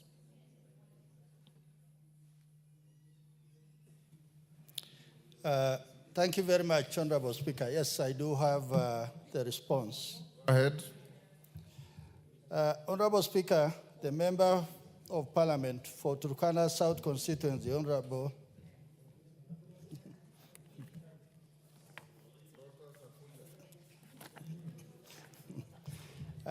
thank you, Honorable Speaker. Honorable Speaker, the Member of Parliament for Loima constituency, Honorable Dr. Protas Akuja, requested to be apprised of the appointment of chiefs and assistant chiefs in his constituency. The Honorable Member particularly sought to be informed the reasons for prolonged delay in the appointment of chiefs and assistant chiefs in his constituency, measures that the Ministry of Interior and National Administration is undertaking to ensure that the constituents continue to access government services, and thirdly, specific timelines. Honorable Speaker, on the issue of prolonged delay, the ministry confirms that there are no prolonged delay in the appointment of chiefs and assistant chiefs in the entire country, including Loima. On the measures that the ministry is taking, vacant positions are usually managed by serving assistant chiefs in acting roles. Additionally, assistant chiefs from nearby sub-locations are assigned to serve in vacant ones while awaiting formal appointment. This helps bridge administrative gaps in governance and service delivery, ensuring that constituents continue to access essential government services. Specific timelines. Honorable Speaker, the Principal Secretary has granted authority to appoint the Assistant Chief in the following administrative units in Loima constituency: Kalemunyang, Lorengipi, and Naipa sub-locations. The appointment will be notified soon so that they can immediately start the process of authenticating the academic and professional certificates with the Kenya Examination Council and other issuing bodies after completing the authentication of their certificates. The appointees will be deployed accordingly. Honorable Speaker, I beg to respond. Akuja. Thank you, Honorable Speaker. Honorable Speaker, the response from the CS Interior has been fairly answered. However, the CS has attempted to ignore the fact that there is a serious delay in the recruitment of chiefs, especially after the interviews have been done. It takes a long time for those appointment letters to reach those specific persons who have been appointed. A case in the point is the stations that have been mentioned, Lorengipi, Kalemunyang, and Naipa, who did their first interview in 2023. And I'm told they received the appointment letters 2 weeks ago after this statement was issued, was raised. So it had to wait until the statement was raised is when the appointment letters were issued. So the delay is there, Honorable Speaker. Thank you. Better late than never. It's done. Thank you. Ariko Namoit is in the house. Yes. Raso, are you ready with that as well? Yes, Honorable Speaker. Go ahead. Thank you, Honorable Speaker. Honorable Speaker, the Member of Parliament for Turkana South constituency, Honorable Ariko Namoit, has requested to be apprised of the rising cases of insecurity in Turkana County. The Honorable Member particularly sought to be informed on the following: the Lopinding incident involving snatching of a firearm from a security officer, illegal roadblocks in Lodwar town, abduction incident report, organized groups disrupting public gatherings. Honorable Speaker, the ministry's response states as following. On 25th June 2025, during the burial ceremony of late Deputy Speaker of Turkana County Assembly held in Lokchogyo, Honorable Ariko Namoit was accosted by a group of rowdy youths as he was proceeding back to his seat after his remarks. His security detail intervened to shield him. However, in the ensuing melee, a Seska pistol was forcibly taken from his bodyguard. The incident was reported at Lokchogio police station. Honorable Speaker, the firearm has since been handed over to Lokchogio police station for safe custody and subsequently forwarded to DCI headquarters for ballistic analysis and also to establish its owner. And a case file to that effect has been opened to establish the circumstances into this incident.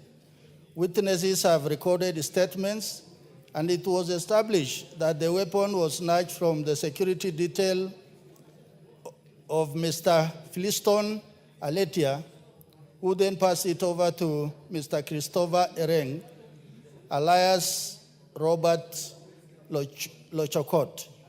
Both individuals were placed under investigation in connection with the incident. The file was later forwarded to the ODPP on 14 July 2025 for perusal and advice. The case is pending under investigation and awaiting directions from the Office of Director of Public Prosecution. 2, abduction incident reported and an organized group disrupting public gatherings. Honorable Speaker, on 30th April 2024, at 0524 hours, Ms. Elizabeth Eyanai, a resident of Kanamkemer village, reported at Lokchogio police station via OB that Mr. Sami Esinyen Ekitela, the Turkana South constituency manager, had been abducted by a unknown person at Cherinas Hotel. Police officers visited and documented the scene, collecting all items of evidential value. Investigation commenced and preliminary findings revealed that the alleged abduction was in fact a self-abduction incident. The victim was traced to his hideout, where he was hiding to evade arrest in connection with an offense of assault, reported via OB with Mr. Nimrod Ekamais Lomorukai as the complainant. Statements were recorded in relation to disruption of public gatherings and the assault case. Individuals, 8 of them, were arrested. They were presented before Eldoret Law Court, where the case is pending, charged with the offense of assault causing actual bodily harm, contrary to Section 251 of the Penal Code. The case is pending before the court. Honorable Speaker, the third issue which the honorable member sought is the illegal roadblocks in Lodwar town. On 4 August 2025, the governor of Turkana County, His Excellency Jeremiah Lomurkai, was informed that aliens were being ferried along the Kakuma-Nairobi Road at 23:05 hours. He proceeded to the county council sales collection point, where he intercepted a motor vehicle registration number KDU 367E, suspected to be transporting aliens. The governor immediately alerted the OCS Lodwar police station, who detained the bus and its passengers and escorted them to Lodwar police station. The Director of Refugee Services was notified in liaison with the ODPP. The refugees were presented before court on 5th August 2025 via PCR case 123/2025 and charged with the offense of leaving a designated area without permission, contrary to Section 31(2), as read with Section 41(2) of the Refugee Act. Part B of the same, the specific measures being taken by the Ministry of Interior to curb the rise of hired persons disrupting public gatherings. Honorable Speaker, the following measures have been taken by the ministry to curb. One, the government continues to sensitize members of the public on the provisions of Public Order Act Cap 56, in which the law requires that any person intending to organize a public meeting or procession must notify the regulating officer, the OCS of the local police within the jurisdiction, and is to be held at least 3 days, but not more than 14 days before the event. Two, upon receipt of a notification, the OCS is required to develop a security plan for the planned meeting or procession. And thirdly, in the event of any security breach in the public gathering, immediate action is taken through the identification, apprehension, and arraignment in court of organizers, sponsors, and perpetrators responsible for disruption. Honorable Speaker, I beg to respond. Yes, Ariko. Thank you, Honorable Speaker. Honorable Speaker, the chairperson for security has attempted to at least present what the ministry presented to them, but actually, the Lokichoge incident, and specifically Lopiding, the incident was occasioned by the ferried goons from Lodwar town, led by the culprit. Honorable Speaker, the statement by the ministry really contradicts. First of all, they talked about Christopher Ereng to have picked the firearm which was lying on the ground. Then after investigation, they revealed the truth of the matter, that the person who took the gun is one person called Aletia, and handed over to Christopher Ereng. They took this gun up to Kakuma town. That's where the governor called the person in charge of GSU Lokichogio. And they presented the gun to that person. That person took the gun. The officer took the gun to OCS Lokichogio. So the question is, how long does it take for justice to be given to those who have suffered from the acts of these goons? Actually, Honorable Speaker, justice delayed is justice denied, because it has taken now over 2 months. This matter is still under investigation, and it is a matter which is straightforward. The person involved are known. I don't know why it is taking this too long. And the reason as to why there are so many cases pending under DCI, and these cases have brought a lot of issues to Turkana County. One person taking charge of security in Turkana, and that is the governor of Turkana County. On the second issue, Chair, Honorable Speaker, the issue of abduction, let me not go into that, because abduction is defined by the Penal Code. 256 is defined. Forceful removal of a person from one point to another. And that is explained very well by the eyewitnesses and not the ESAs from the governor. I don't want to go into that because that matter is still in the court. That matter made me to sleep in prison for 3 days. I was here, Honorable Speaker, when the matter took place in Turkana, and not in Turkana, in Lodwar town, and not in Lokchogio, as purported by the ministry. Honorable Speaker, the eyewitnesses are there. I don't want to go into that. The third issue... You are supposed to seek a clarification on the statement as given. You are now making a speech.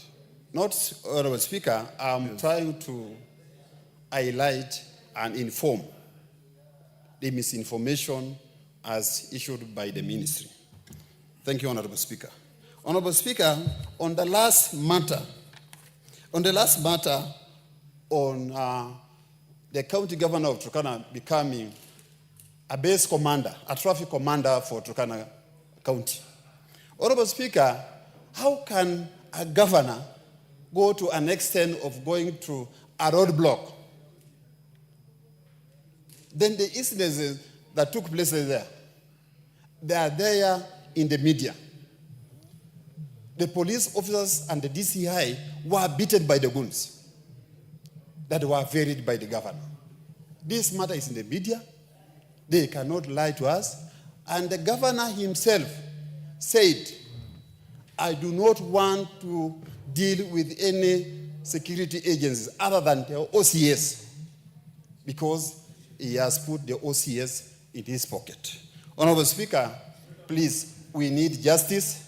Turkana County people. Yes, Benja, what's your point of order?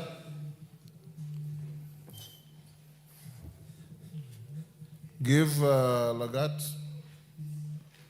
Benjamin. Yeah, Mr. Speaker, you know, Mheshimiwa is my friend, but in our standing orders, Mr. Speaker, you don't discuss the character of a person without a substantive motion. He has discussed the governor of his county. You are out of order. He just mentioned him. He didn't discuss him. Chair, I don't know how. Which chair? Honorable Speaker. Sorry. Yes. Sorry, Honorable Speaker. Honorable Speaker. Go on. Rescue, I don't know how the people of Turkana can be rescued. There are several incidences that have taken place in Turkana. The security agencies in Turkana have no tooth or teeth to bite. And specifically one person, and that's one person is known. Otherwise, the people of Turkana will take things on their own hands and protect themselves. Thank you, Honorable Speaker. Russell, did you hear that the goons attacked the police? Thank you very much, Honorable Speaker. Honorable Speaker, you know I am the patron of the Pastoralist Parliamentary Group, and I come from the ASAL. I think Honorable Member is in order to raise the complaints he has raised, and the ministry has attempted to respond appropriately. But there are some things which is heavily laced with local politics. Yes.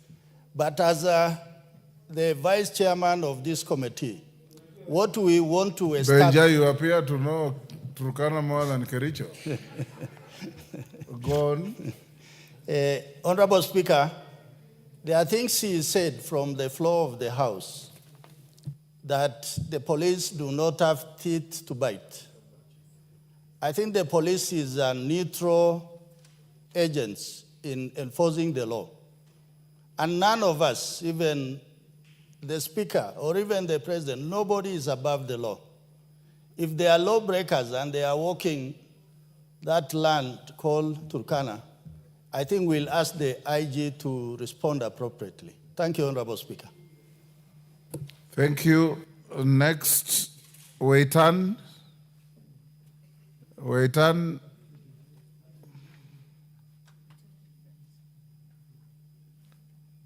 Yes, member for Turkana North. Thank you, Speaker. Speaker, I wanted to add my voice on the response to the statement brought forward by Dr. Rico, as a person of interest in Turkana and a leader in that county. Mr. Speaker, from the face value, the concerns brought out by Honorable Rico might look local politics. But the situation in Turkana, the security situation in Turkana is not good for leaders mainly, and those citizens or Kenyans who express dissatisfaction with the leadership of the county. We've had so many incidences. You can imagine, Mr. Speaker, the case of abduction. The victim at the end of the day becomes the perpetrator. The victim is made to spend in prison for almost 14 days. The victim who was abducted. Mr. Speaker, these things happen, and it worries people in Turkana because they know the truth. But what comes out of the investigation and the actions of security apparatus is really worrying. So, Mr. Speaker, though, of course, there's politics at play, but what Honorable Rico has brought forward to this House must be looked at very keenly. Mr. Speaker, if you look at the case in Lokchogyo during the burial, it is clear from the report by the chair of that committee that it is not true that the firearm, a government firearm, is said to have been picked from the ground, which is not true. And from the reports provided, you are told that that firearm was collected from the. If you want to controvert what he said, controvert it with alternative facts so that he can be able to be. Thank you, Mr. Speaker. The truth is, the goons varied from Lodwar, and this is what happens.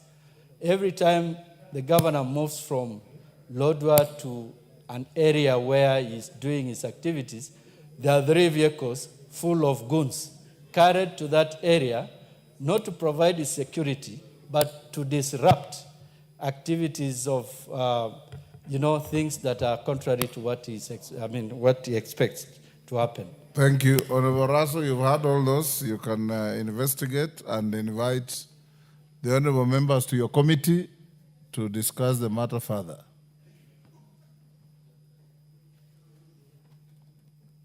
Give Honorable Raso the mic. Thank you, Honorable Speaker. We are well guided. Thank you. The next is Waitan in the House. Honorable Waitan, there's a response to a statement about management of Hajj programs have been requested by Honorable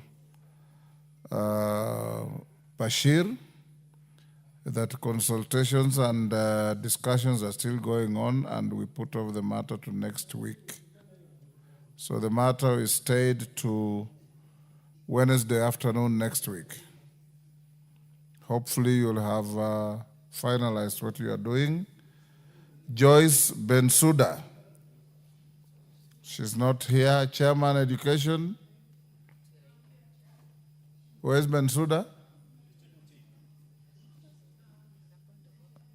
Yes, Eve Obara. Give Eve the mic. You are not Joyce Bensouda by any chance, are you? No. I am the Vice Chair for Education. So you are ready to respond? Yes. Bensouda is not here. Bensouda was here and I've tried to reach her. If Bensouda is taking tea, it means she is not interested in prosecuting her request. So it is dropped. It's not dropped. We stay to next week. You can respond. Yes, yes, Wangari? Mr. Speaker, not on... Vice Chair, hold on. Yes, on the same issue? It was on education, Mr. Speaker. So let me finish with this first. Okay. Eve Obara, Honorable, you can hold your response to tomorrow afternoon, subject to Bensouda giving an appropriate and acceptable apology. Because she was here and just walked out. And to other members, if you have business on the order paper, try and be here to prosecute so that we don't pile unnecessary business for the later days. Wangari? Thank you, Mr. Speaker, for indulging me. Mr. Speaker, allow me to raise a matter which I think may not wait for the normal statement route, the matter of capitation in schools, Mr. Speaker. Mr. Speaker, the recess, we have been able to interact with many schools and leaders and administrators of schools, and I can tell you, Mr. Speaker, schools are suffering. Even buying chalk, buying a biro pen is almost becoming impossible for schools, Mr. Speaker. So, Mr. Speaker, the explanation the ministry has been giving through the media does not hold water because they say they are verifying. This verification should have been done during the holidays when the children were home. Mr. Speaker, this term is very short. In fact, students should be closing by October 22nd. They are already closing school. We have 3 evaluations and examinations, Mr. Speaker. That is the grade 3 NEC evaluation. We have the KIPSEA for grade 6, and now we have KJSEA for grade 9. How then, Mr. Speaker, are schools supposed to prepare for these examinations, Mr. Speaker? Mr. Speaker, I feel that the Committee of Education and the Ministry of Education should give a way forward. And if you have given wrong figures as a head of institution, can that be deducted in the next term? But we cannot afford, Mr. Speaker, to actually be able to make sure that we have held schools in abeyance. They don't know what to do in third term, Mr. Speaker. Maybe you can give direction to the Committee of Education. Owen Baya, where is your committee chair? Yes, KJ? Before we get a response from leadership, Mr. Speaker, you might want also to send the business regarding our university education, together with the communication that Honorable Martha is giving, to the Committee on Education. Because as we speak right now, our students who are reporting to university had to go back home. They are sitting in abeyance, not sure what the situation is with the lecturers, not sure whether it is being resolved, whether it is being attended to. So, Mr. Speaker, as you give direction, kindly also direct the Committee on Education to look into the matters of our learners who are in the university and higher institutions of education, so that it does not look like it is a failure purely on just the new funding model, which it is not. It is a whole other issue that needs to be resolved. I thank you, Mr. Speaker. Ivo Barra, can you bring a response to this on Thursday afternoon? Yes, Mr. Chairman. Sorry, Mr. Speaker. This is a matter that has come to our attention, and I want to commit that by Tuesday next week, we should be able to give a comprehensive statement on the same. Thank you. Thank you, Tuesday. Next order. Order number 13, the Kenya Roads Amendment number 3 Bill, National Assembly Bill number 34 of 2025, second reading. Honorable Peter Kaluma. Thank you very much, Honorable Speaker. Honorable Speaker, I beg to move that the Kenya Roads Amendment number 3 Bill, National Assembly Bill number 34 of 2025 be now read a second time.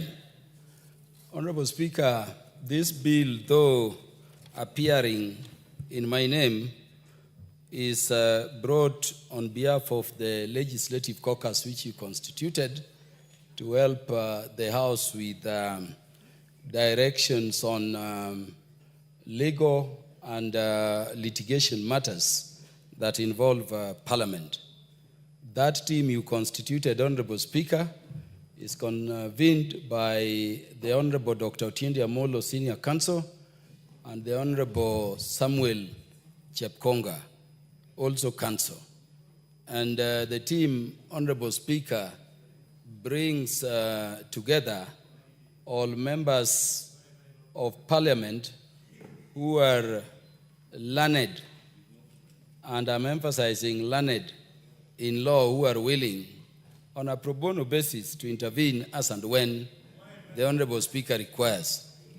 Honorable Speaker, I want to thank you for opening up that caucus to every person of a good legal mind who is willing to be there. I've not seen Honorable Speaker, Honorable Karoli Omondi, but he's one of our best brains here, and I hope he'll be notified now that he's aware that legislative caucus is existent to involve, so that in those matters for which, Honorable Speaker, you've constituted the legislative caucus, Parliament can benefit from his good brain. Honorable Speaker, I therefore, Honorable Speaker. What's your point of order, Honorable Owen? Honorable Speaker, you know, the Honorable Kaluma is my senior in many ways. But when he says the few learned members of parliament, he needs to qualify it to say learned friends, because that's what it means, the lawyers. Because there are many other learned professors here. But to say learned legislators, he needs to qualify it. And when he also says best brains, he needs to qualify it as say best brain in law, because there are other best brains, Honorable Speaker. I think that he needs to put in perspective so that other members here, so he does not sound condescending. We've had you. Okay, Honorable Kaluma, are you so guided? Thank you. It has given me the opportunity to consult the desk, Honorable Speaker, and the desk was concerned that it is possible I may not have moved. I moved. Yes, you moved. But for the avoidance of doubt, let me just reiterate that I beg to move that the Kenya Roads Board Amendment number 2 bill, National Assembly Bill number 34 of 2025 be now read a second time. Honorable Speaker, Honorable Owen Baya intervened when I was thanking the Legislative Caucus for permitting me to move this important bill on their behalf. And I want Honorable Dr. Otiende Amolo, Senior Counsel, to return my compliments to the Legislative Caucus for I'm doing this on behalf of them together. Honorable Speaker, it has also been the view of the Speaker that matters which can be resolved by the leadership of the nation be so resolved without recourse to litigation.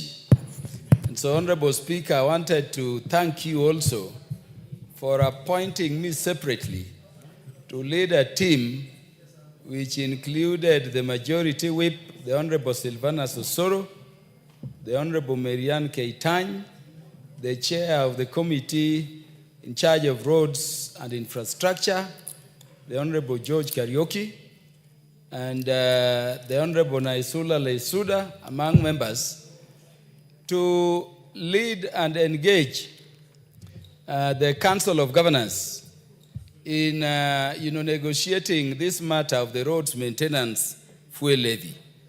Honorable Speaker, I did report to you, and I want to report again that we did all the best we would do to secure that the Council of Governors, bringing together governors of our country, together with the members of Parliament, resolve this issue out of court process. And I thank that team, which, Honorable Speaker, you constituted to work together with me in that endeavor. Honorable Speaker, before I go into the meat of the matter, permit me also to thank the Council of Governors under the leadership of Dr. FCPA Abdullahi Ahmed for what I saw on their part in terms of the leadership they are giving the Council, and particularly the Chair himself.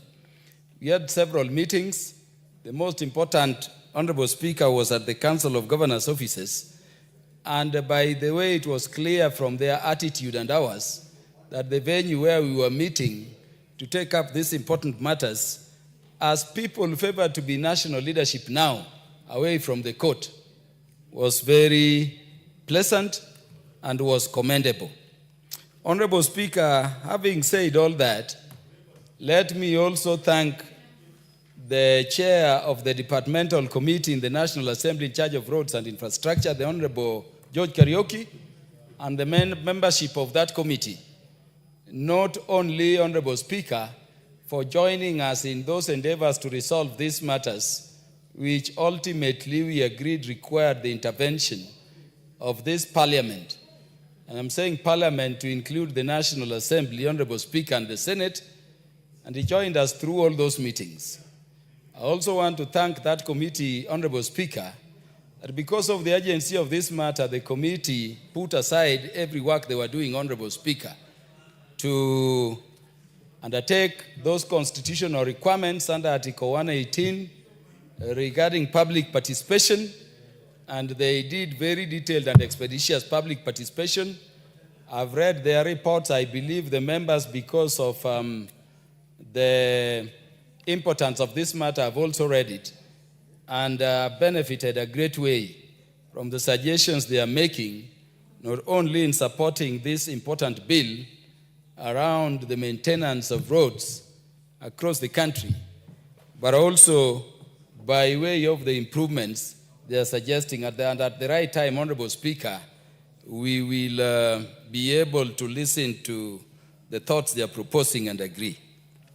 Honorable Speaker, despite all those efforts, a judgment was ultimately delivered by the High Court of Kenya in Petition 423 of 2024.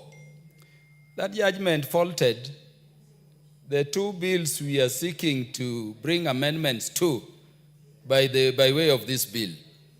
And Honorable Speaker, that judgment says largely two things.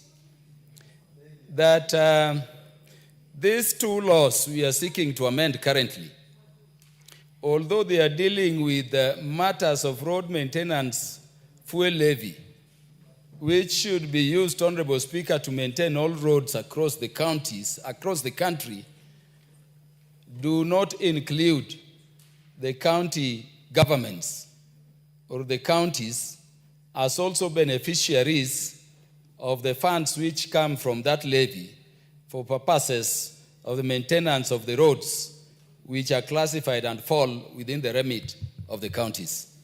And so the Honorable Court says, Honorable Speaker, that that position in the laws we are seeking to amend in terms of Section 47 of the Kenya Roads Act, Honorable Speaker, is unconstitutional because it runs afoul both the principle of devolution, which is a national value under Article 10, Honorable Speaker, and to which we've dedicated a whole chapter in the Constitution to ensure equity, and particularly equitable development. The court also said, Honorable Speaker, that the classification of the roads to the extent that it did not accord with the principles of devolution is also improper and constitutional, null and void. And so the court concluded, Honorable Speaker, that Section 6 and Section 47 of the provisions of the substantive laws we are seeking to amend by this law are unconstitutional, Honorable Speaker, null and void. Most importantly, because the court gave, in that case I've cited, Honorable Speaker, 4 substantive orders. And we have to thank the court because the parties who took the National Assembly and the Senate and other roads agencies to court actually sought 13 orders, including orders for costs, but essentially 12 very substantive orders. The court made an order number D, and this is the one order I want to draw the attention of the members to. Having found that those provisions were inconsistent with the Constitution and therefore were null and void, the court said there shall be no allocation of funds from the road maintenance fuel levy fund. That does not include the county. That does not include the counties. And so disbursement of monies must include the counties because, as I've said, devolution is not just a national value and principle of governance, but it's also a matter so important for ensuring equity that we've dedicated a whole chapter of the Constitution to that matter, Honorable Speaker. And so that is where we are. As expected, Honorable Speaker, this matter was taken to the Court of Appeal by the National Assembly, by the Legislative Caucus, when it was remitted to them by your Office for Intervention, Honorable Speaker. And Honorable Speaker, there is an appeal. This is Civil Appeal number E427 of 2025, in which we are contesting on behalf of the National Assembly and the aggrieved Kenyans the declarations of the court. Within that appeal, Honorable Speaker, we did seek orders from the court of a conservatory nature, suspending the operation of the judgment until that appeal is heard on its merits and determined. Honorable Speaker, I want to report to the House, and it is already known, that that application, which was presented to the Court of Appeal for order suspending the judgment, was allowed by the Court of Appeal. And I want to thank the Court of Appeal. In public interest, it was so allowed because, Honorable Speaker, those sections which we are seeking to amend now and which have been the subject matter of those litigations, if the judgment was not suspended, those provisions were going to derail and undermine the operations of the roads agencies we've established under these statutes completely. And we are going to secure that even if legislative interventions were made, Honorable Speaker, as we are seeking to do, Honorable Speaker, no road was going to be maintained in that intervening period. So I want to thank them. But I want to emphasize, Honorable Speaker, that though the Court of Appeal gave that order of stay of enforcement of the judgment in terms of all those substantive orders, that order of stay was only given for a period of 12 months, beginning July, when the order was issued. So what it means, Honorable Speaker, is that if the appeal is not heard and a favorable determination made by July next year, the bad situation for which stay was sought and given by the Court of Appeal was not given. Honorable Speaker, I have absolute confidence in the success of the appeal that is pending before the Court of Appeal, filed by the National Assembly and the aggrieved roads agencies. And I have no doubt in my mind, Honorable Speaker, even as I move the consideration of this bill by the House, that there is a chance, and a very high chance, and probability, that that appeal must succeed. But Honorable Speaker, there is a good reason as to why we are favored to be in leadership position at this point in time. There is a good reason, Honorable Speaker, as to why Kenyans chose us out of the 55 million Kenyans in the country to be in this arm of government whose core mandate is to legislate. And so I want to confirm, Honorable Speaker, that this bill is being brought not to concede that the appeal will not succeed, but as a point of leadership confirmed by those previous meetings we've had with even the members of the Council of Governors under the leadership of Dr. Ahmed Abdullahi, and of course the other meetings and interrogations, to do what is right in public interest for the people of Kenya in spite of what other processes could be there. Honorable Speaker, that therefore now brings me to the substance of this bill. It's a very short bill. We are effecting amendments to a number of provisions in the Kenya Roads Act and in the Kenya Roads Board Act. Honorable Speaker, if you look at clause 2 of this bill, and I know because of its importance, all members have looked at it, we are seeking to amend the current section 2 of the Kenya Roads Act, which appears to date to be only speaking to national roads. I understand that is so, Honorable Speaker, because that law was enacted well before the current constitution. And it is something that needs to be cleaned up. If you looked at the 4th schedule of the constitution, the categories of roads in the country are national trunk roads and county roads. And so we are making it clear that these laws, to be in conformity with the Constitution, Honorable Speaker, cannot be restricted just to national roads as is the case now, but must now have a category of national trunk roads falling within the remit of national government roads, or roads to be maintained by national government, and then county roads. Honorable Speaker, at clause 3, we are dealing with the matter of classification. And this is the substantive amendment to the contested current section 47 of the Act.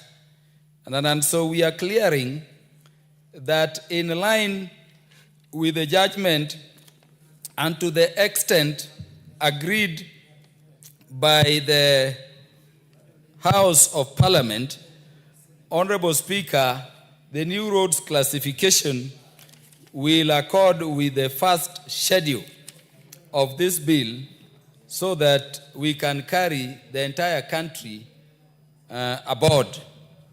And Honorable Speaker, if you go to the first schedule, you will see, Honorable Speaker, those various categories which have been existing in the law we are seeking to amend, and the proposed new categories.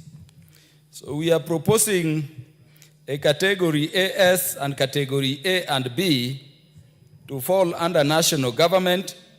The description is there. Honorable Speaker, I've looked at the report of the departmental committee in charge of the subject matter, and I have noted they are proposing the crunching together of AS and A into one road category. It will be considered by the House at that point in time. Honorable Speaker, at the level of national government, we also have those roads which are falling within cities and urban areas or leading into critical facilities within urban centers. And so you see under the first schedule at page 788, Honorable Speaker, a category A2 for urban roads. Again, they are categorized as A, U to signify it being within urban jurisdiction, category B, U, and CU. In terms of rural roads, Honorable Speaker, falling within the mandate of the national government for maintenance, at page 789 of the bill, there is category C, which has not been amended much. It is what is currently existent, Honorable Speaker. But Honorable Members, I want to alert you to a new category being proposed by myself on behalf of the Legislative Caucus, category SP, Special Purpose Roads, and category SR, Security Roads. The Special Purpose Roads are described as roads providing direct access to places of specific national, social, or economic importance, including industrial and commercial areas and government institutions, such as schools, hostels, if they were to be national government referral facilities falling within the remit of national government, prisons, government housing, and such national government facilities. And Honorable Members, I confirm this is a very important category that we are introducing. We've had cases where if we go with the existent classification, then very many schools, especially schools in rural areas, would not have access roads. We also have roads which are classified in the manner that they are classified currently. But Honorable Speaker, you may be having a school between a national government road and a county government road. Worse still, Honorable Speaker, you may have a situation where a river is also cutting between those two roads. If we do not create a category that can allow the Kenya Rural Roads Authority, Honorable Speaker, to construct things like box culverts, or what we call bridges in common parlance, Honorable Speaker, to connect those schools and make them accessible, Honorable Speaker, we will have a situation where those national government facilities not falling within the remit of clear classification in terms of the road networks in the country currently may not be accessible. Honorable Speaker, we've been told by the CS in charge of National Treasury that since independence, it is now some 63 years later that the national government is doing a box culvert or a bridge across River Tana. The children of that area, the children of Kenya, Honorable Speaker, have been crossing that river, and we know that this river is highly infested with crocodiles, risking their lives just to get education for 63 years. We are saying, Honorable Speaker, that if funds were to be available, such a road would be done even if it is not linked directly, Honorable Speaker, to a national government road or a road falling within the remit of the county, so that the children of Kenya, wherever they are, and the people of Kenya can, Honorable Speaker, access those critical facilities. Honorable Speaker, in terms of security roads, we are leaving its determination, Honorable Speaker, to the ministry that will be in charge of internal security. I've been in that committee, Honorable Speaker, for very long. And I can confirm that the last time I visited, Honorable Speaker, Laikipia, there is this big forest where cattle rustlers, take animals to. It's called Mukogodo Forest. And then once the animals are inside there, you will be told even police cannot dare enter that forest. The rustlers will do whatever they want with them. And in our assessment, if such a road were to be categorized as a security road, that is a road that would be easily, fall under this classification. And so the funds would go to create a road through there. Honorable Speaker, if you go to northeastern Kenya, the main reason we have AIDs, the explosive devices, is that these terrorists normally dig, just the Maram areas and plant the explosives there. Okay? And we know the coast as a nation where even our security personnel are moving and they are all overturned and killed instantly. We are saying that under this category, places like Northeastern, places like Boni Forest, places like areas along the Indian Ocean which are problematic with these people, beyond the other categories which fall within national government, Honorable Speaker, and which fall within the counties, those roads can be done for better security. We have the case, Honorable Speaker, of Shakahola. And let me say, Honorable Speaker, we visited Shakahola when the tragedies there and the atrocities which were being committed against Kenyans there, started. Honorable Speaker, it is so vast.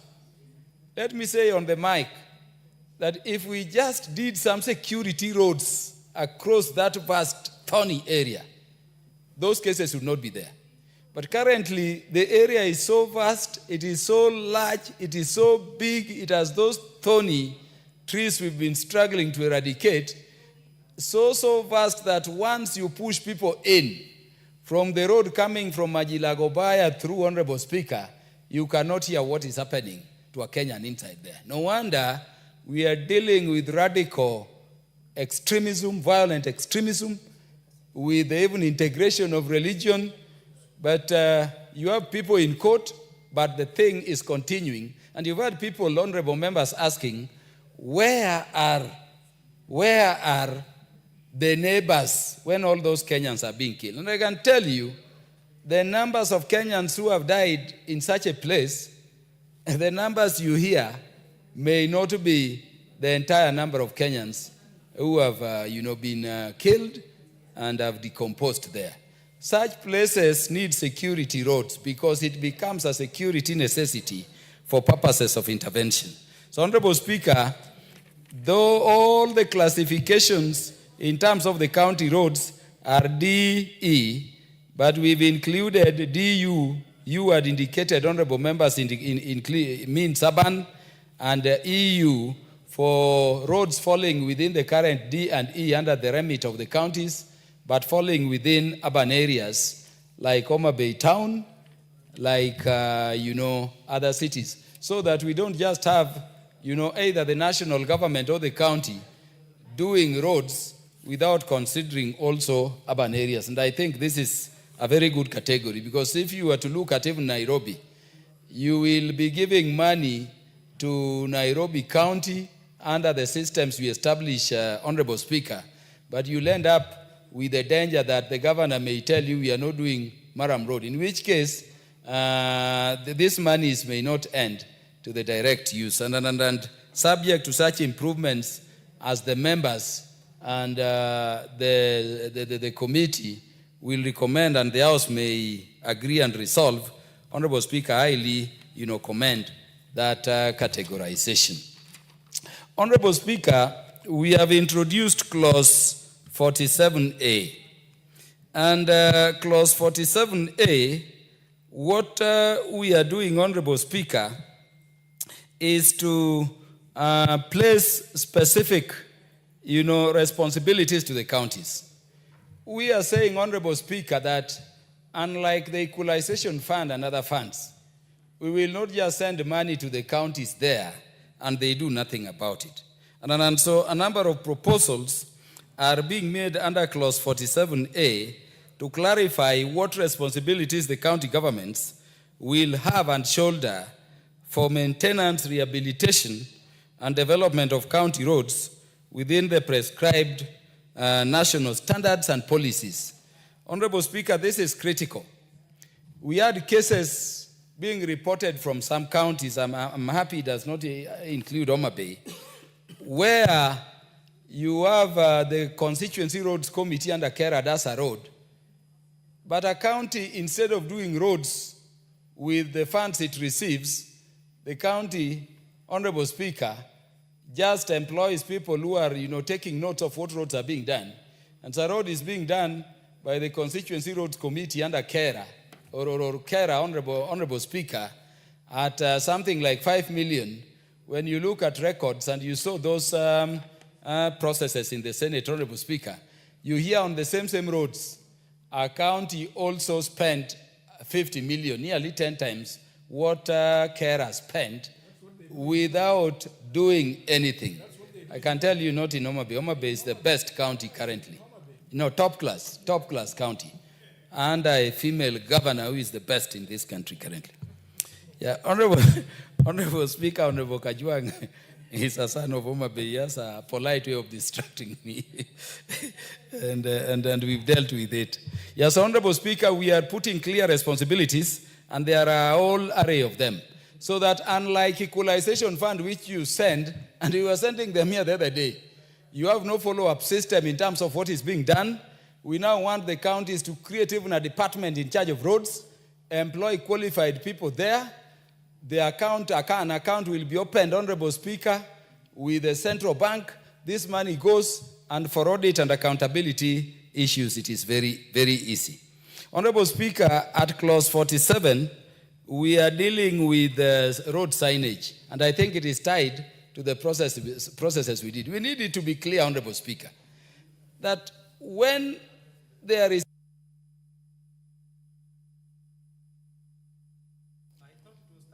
You can proceed. Give him more time.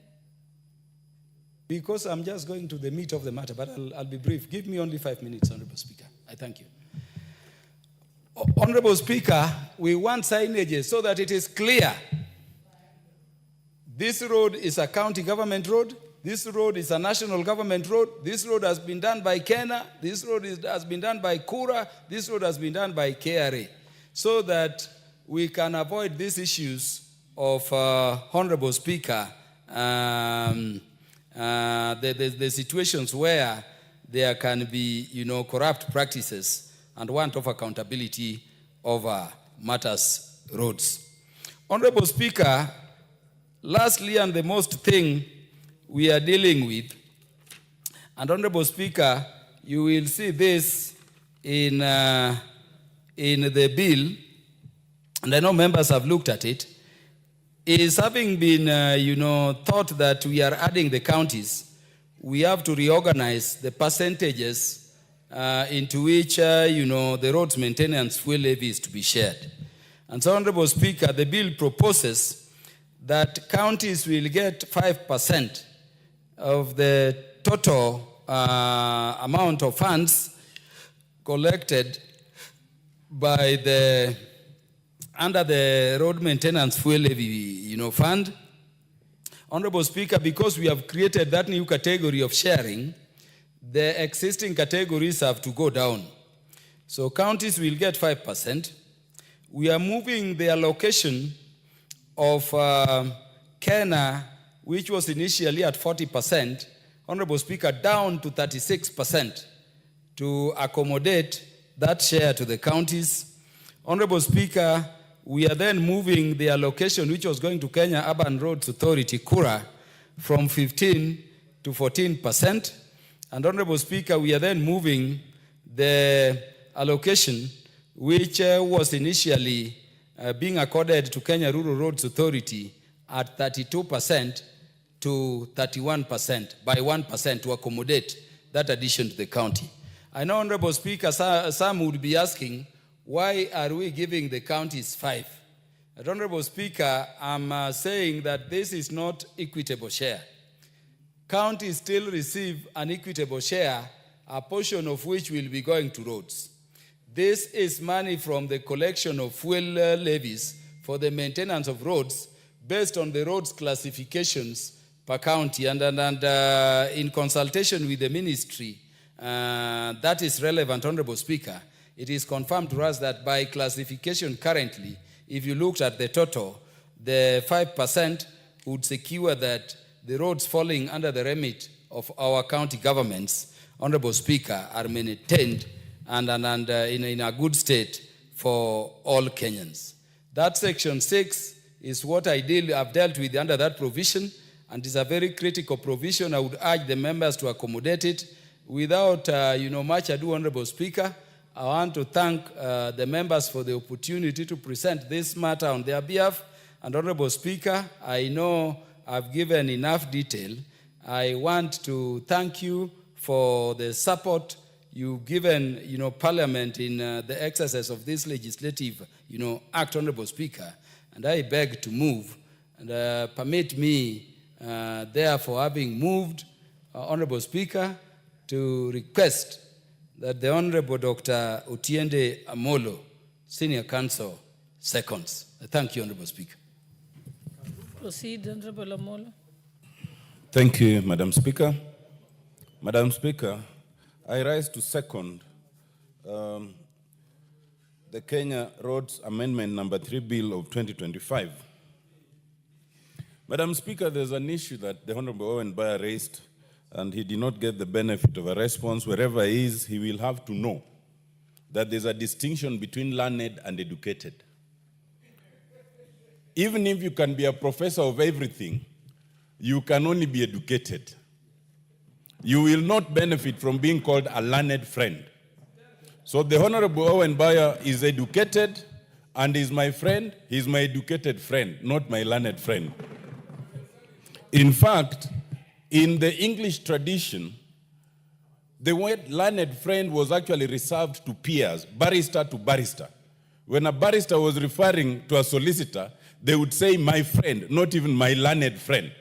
You must get the history of why lawyers are called learned, then you can start questioning it. But I do not have time to go into it. Suffice it to say, the Honorable Owen Bayer, that you are my educated friend, and when we go for tea, I will explain at length why you cannot be my learned friend. Madam Speaker, very briefly, this bill transcends 2 committees and a caucus.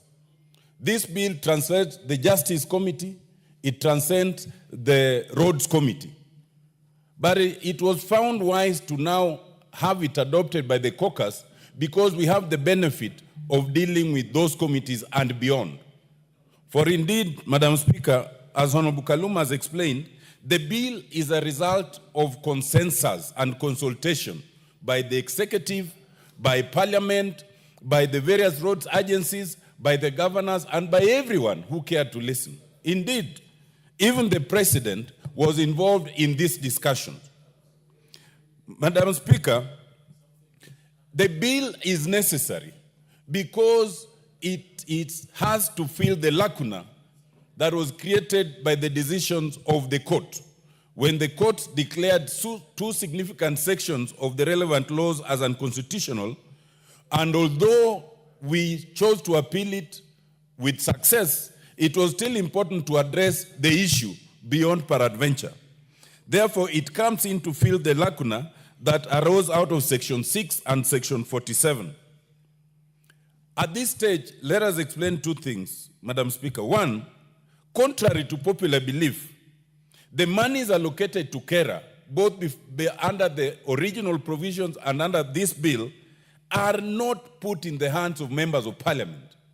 These monies are administered by a national entity called Kenya Rural Roads Authority. KERA itself has regional managers, it has managers in each constituency, then it has a committee where the member of parliament does not sit in. The limited role of the member of parliament is like any elected leader, because the member of parliament has, a view, a landscape view of the roads in the constituency. So you are able to suggest that please balance it out between the wards, please this one is worse than the others, and that is a role that is called representation. Secondly, these are not funds that are allocated for devolution. These are funds that are appropriated for the national government. And as such, when they then come back to be used, whether in the wards, in the constituency, in the counties, they are being used as decentralized funds, not devolved funds. And therefore, those who argue that we should abandon this because of devolution are missing the point. This is not money meant for devolution. This is money meant for national government, but because the Constitution requires access to all services and decentralization, they are then decentralized in that manner. I hasten to add that when the judgment was rendered and the provisions were to lapse on 21st of June, before the last financial year, it took the intervention of the president in consultation with parliament and the agencies and the governors to agree on some form of allocation. And I believe what was agreed was 35%, and there was a balance of 30%, which on behalf of the members of parliament, we will be requesting that now it should be released pronto. It has not been released to date. It ought to be released immediately. Madam Speaker, Section 2 does what has not been done before by reclassifying roads as national and county. And then the national roads are reclassified as highways, urban roads, and rural roads, which is very important. But what's most important is to understand that the classification is not at random. The classification is done by the CS for the time being in charge of transport, but on a very scientific basis, which is also outlined. And it is done every 5 years in the event that some road has now mutated, either to a better one or a worse one, so that every 5 years the CS is required to do that. In doing so, it is expected that any road that is being worked on, there must be signage, as Honorable Kaluma had said. But what's important with the signage is not just indicating that this is now done by the county or KERA or KURA. 3 things are important. One, so that you do not misuse funds. There have been cases of one road being claimed to be done by 3 different agencies. The second one is so that people would know exactly how that road is to be done. Maybe it's a low-volume tarmac road, and then you are maraming it. So the signage must indicate clearly that this is low-volume tarmac road of this size and of this depth. Thirdly, we do not want the use of these roads for campaign purposes. Especially the governors are notorious for this. They classify, then they put their name, then they put their image. That is specifically prohibited by this bill. You can now not do that. I think the image, it is prohibited. I think anyone who wants to understand the essence and the crux of this amendment should go to page 790 in the amendment to Section 6, and you will see how it is all done. For interest of members of parliament, what was allocated in terms of carer at 22% has only reduced by 1% to 21%. Given that we must accommodate a new category of monies now being sent to counties under this act, all the other categories were equally reduced. So it's not unique to, carer, for the benefit of members of parliament. And I think the rationale there for 22% reduces to 21, what was 40 comes to 36, what was 15 comes to 14. The parks get 1% and 1.5% for administration. Overall administration, 1.5%. The counties get 5% and all those others. Madam Speaker, this is a negotiated document. As with all negotiations, there are those who will come later and disown it. They will say, we want more. We were not given time. In negotiations, you can never get everything that you want. And I want to assure the county governors that the amount allocated here in percentage is not necessarily a right, but it is out of respect for the decision of the court, which we could have chosen to contest, and we did. But we see no point in having endless contests, and therefore it was decided that we accommodate the counties even within the national government share of revenue as proposed. Madam Speaker, I second.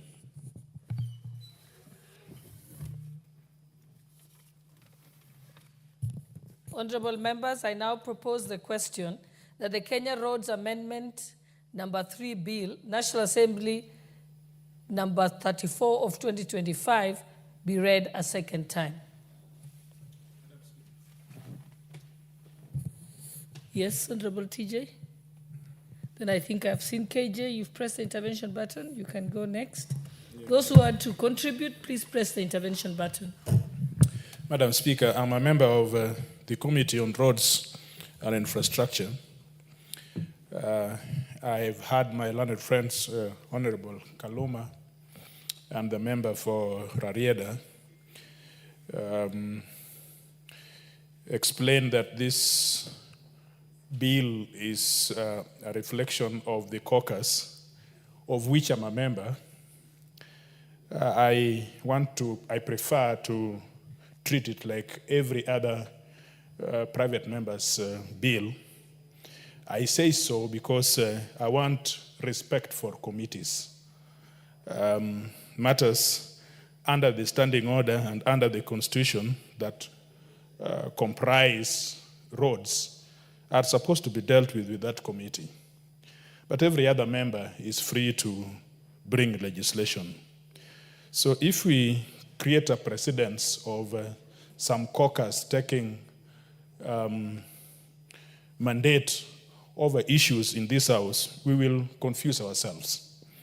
But this is before us properly as any other member's private bill, and I will contribute to it. I want to thank Member for Homa Bay for bringing this amendment. This amendment will provide clarity in the maintenance and rehabilitation and development of roadwork in this country. It will give effect to the fourth schedule of the Constitution. In this bill, it is rather obvious that these roads are running through counties.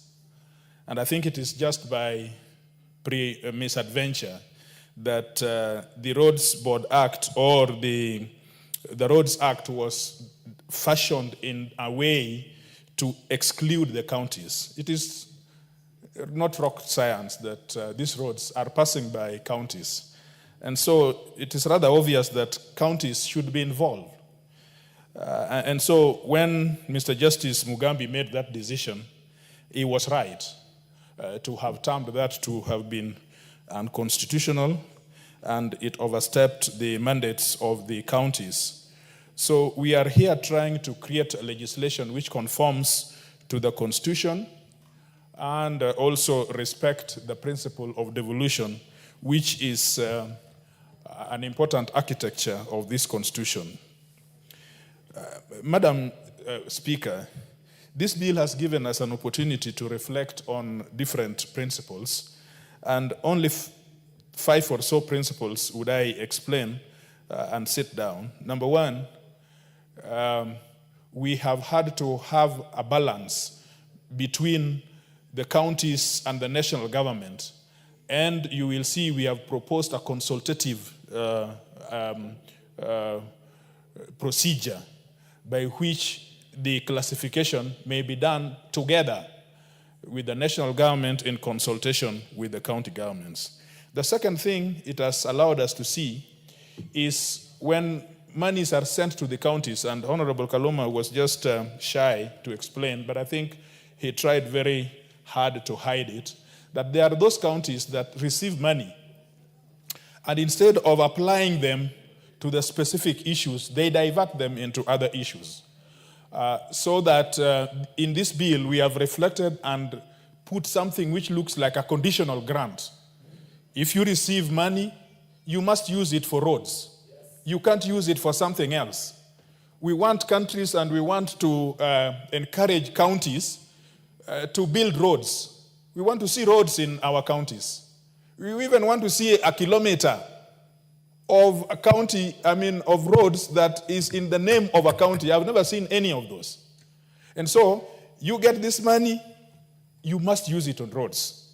And we have reflected that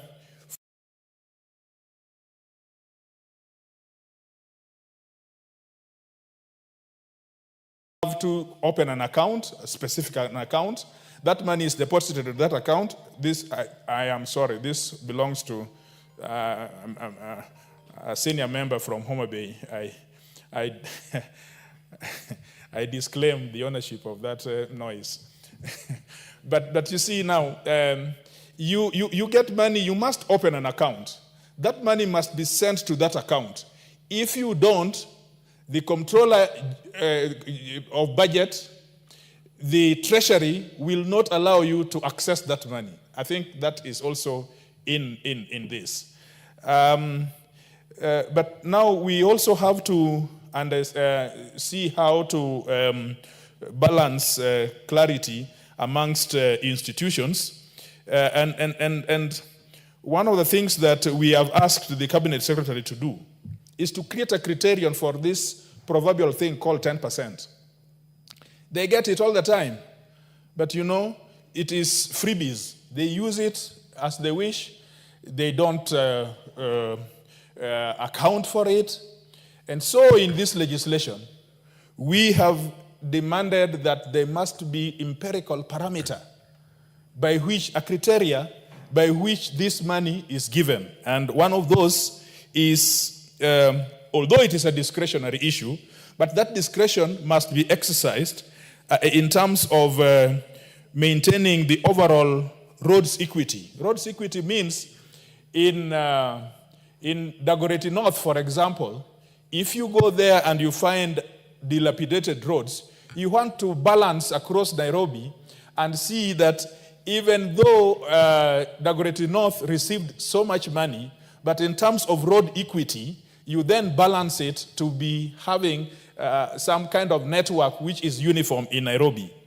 And issues of emergency, we want to, the Cabinet Secretary, for example, something happens as a matter of act of God. We don't want a Cabinet Secretary to run there and start lamenting. He must have some money in his hands to be able to fix that problem. And primary oversight of these agencies, and so forth and so on.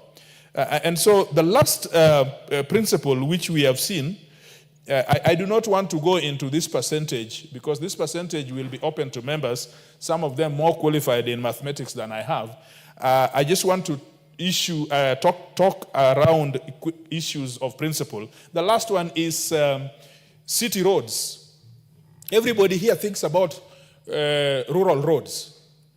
I mean, beautiful. We have rural roads must be there. But didn't you know that if you lived in Nairobi, as all of you are living in Nairobi, once you have stepped out of Express Highway, you must reach your home. You must reach your home.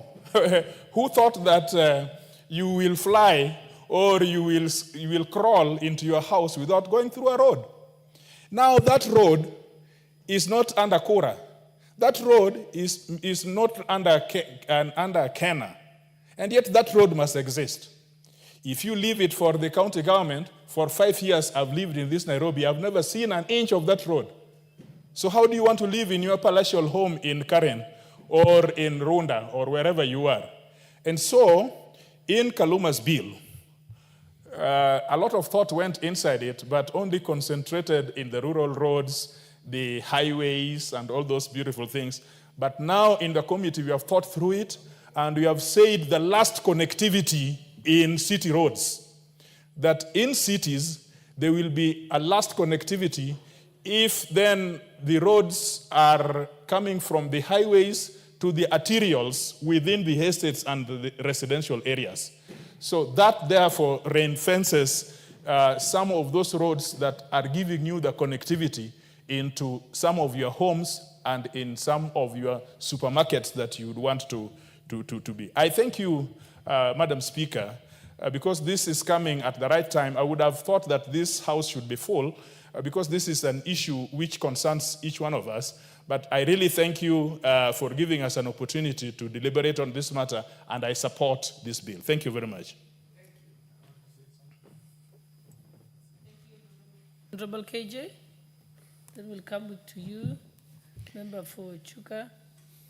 Madam Speaker, I thank you, and I thank you profusely for giving me this very pole position to debate an important piece of legislative proposal as has been presented by the Honorable Kaluma, and I must thank him for moving such a good bill, and also I must also thank Honorable Otiende Amolo for unpacking it, but more importantly, I must thank Wakili TJ Kajwang for bringing it home, defining it according to the principles that are going into this bill, as opposed to the detail of the monies and the math of how it is going to be split, because that is neither here nor there. We are here because of the principles behind the matters that have got us to this place. And Madam Speaker, I must also thank Honorable Kaluma for assuring us that whatever is happening in the courts has its place. But Honorable Speaker, this matter belongs in Parliament. Parliament is not supposed to be a house of lamentation. This is where we make the laws. And if there is an issue that is affecting the people that we represent, then let's bring it to the House, let's canvass it, and let us debate it and pass it as should be passed, Madam Speaker. So I am glad that this is finally before us after such a long season of lamentation, and especially that which was occasioned by the issues around RMLF and our contest between Parliament and the governors. Madam Speaker, this bill, as I am seeing it, is seeking to primarily first align the whole road sector with our new constitution. Madam Speaker, when we were doing the laws as country, around the laws, we are seeing that some of these laws are coming after the constitution has been passed, but they're not aligned to the new constitution. So, Madam Speaker, one of the things that we are seeking to do is to first align this to the new constitution so that it speaks to new realities of the new constitution, the counties, the devolution, and so on. Madam Speaker, another main issue that makes me want to support this is the classification and the attempt at classification of our roads. Madam Speaker, what has been happening is criminal even. Madam Speaker, there are instances where we have seen county executives going to look out for roads that have been done by Kera, roads that have been done by Kura, and they go and erect signboards claiming to have done these roads. A criminal offense, Madam Speaker. They knowing too well, only too well, that there might not be any person coming after them to check whether that road was done by the county or whether it was done using national government resources. And I want to add weight to what the Honorable TJ Kajwang said. that we who are representing people in urban areas, we who are representing people in city counties, we find ourselves so disenfranchised because when arrangements are being made for resource allocation, people assume somehow that cities are already resourceful. But the Honorable TJ Kajwang can tell you for a fact that some of the better roads that have been done in Nairobi City County have actually been done by Kenya Rural Roads Authority. In constituencies like the Dagoretti South constituency, Madam Speaker, some of us came to the city in 1969. Dagoretti South as a constituency was brought into the city precincts in 1969. Previously, Dagoretti had been in Kiambu. What happens, Madam Speaker, is that then constituencies like Dagoretti South, being brought into the city so late in the day, have to play catch-up to bring city infrastructure into being. Key among them, roads. But in the recent past, Madam Speaker, what we have seen is that even as we are depending on government to bring us up to speed with the city status, we realize that we suffer a unique problem. Because in a place like Nairobi City County, we rarely get to see the county making any roads. In fact, Madam Speaker, the biggest job that the county does is to destroy the roads that are already done. For example, Madam Speaker, as we speak now, I am a jittery person because a road that was done only so recently by Kenya Rural Roads Authority, Wanyeklos, today has been excavated by City County so that they can do whatever they want to do. It could be a service line, it could be electricity, it could be connectivity to Wi-Fi, but I think this one is an issue to do with sewerage. But every time that the county destroys the road, putting these facilities, they rarely come back to repair the road. And in fact, Madam Speaker, I'm saying it from the floor of the House here today, that we're putting the county, Nairobi City County, on notice that each time you destroy these roads, please come back and repair them to the status that you found them in. Because for now, as it stands, Madam Speaker, all we know the county for doing is destroying the roads that are already done and never bringing them back to the status that they require. Madam Speaker, I'm supporting this bill too for the fact that we are now going into the crux of the matter on allocations. And not only stipulating the allocations, Madam Speaker, but also seeking to find out where this 10% that is always left with the implementer goes to, Madam Speaker. As it sits now, that conversation is up in the air. Nobody knows how this 10% is administered, to whose benefit, and in which manner. So, Madam Speaker, just because we are going to go into the allocations, and we shall be looking into these allocations and their use, I support, Madam Speaker. Madam Speaker, finally, I do support, because this bill, in the format that it's being presented, is seeking to ring-fence the monies that shall be going to counties, Madam Speaker.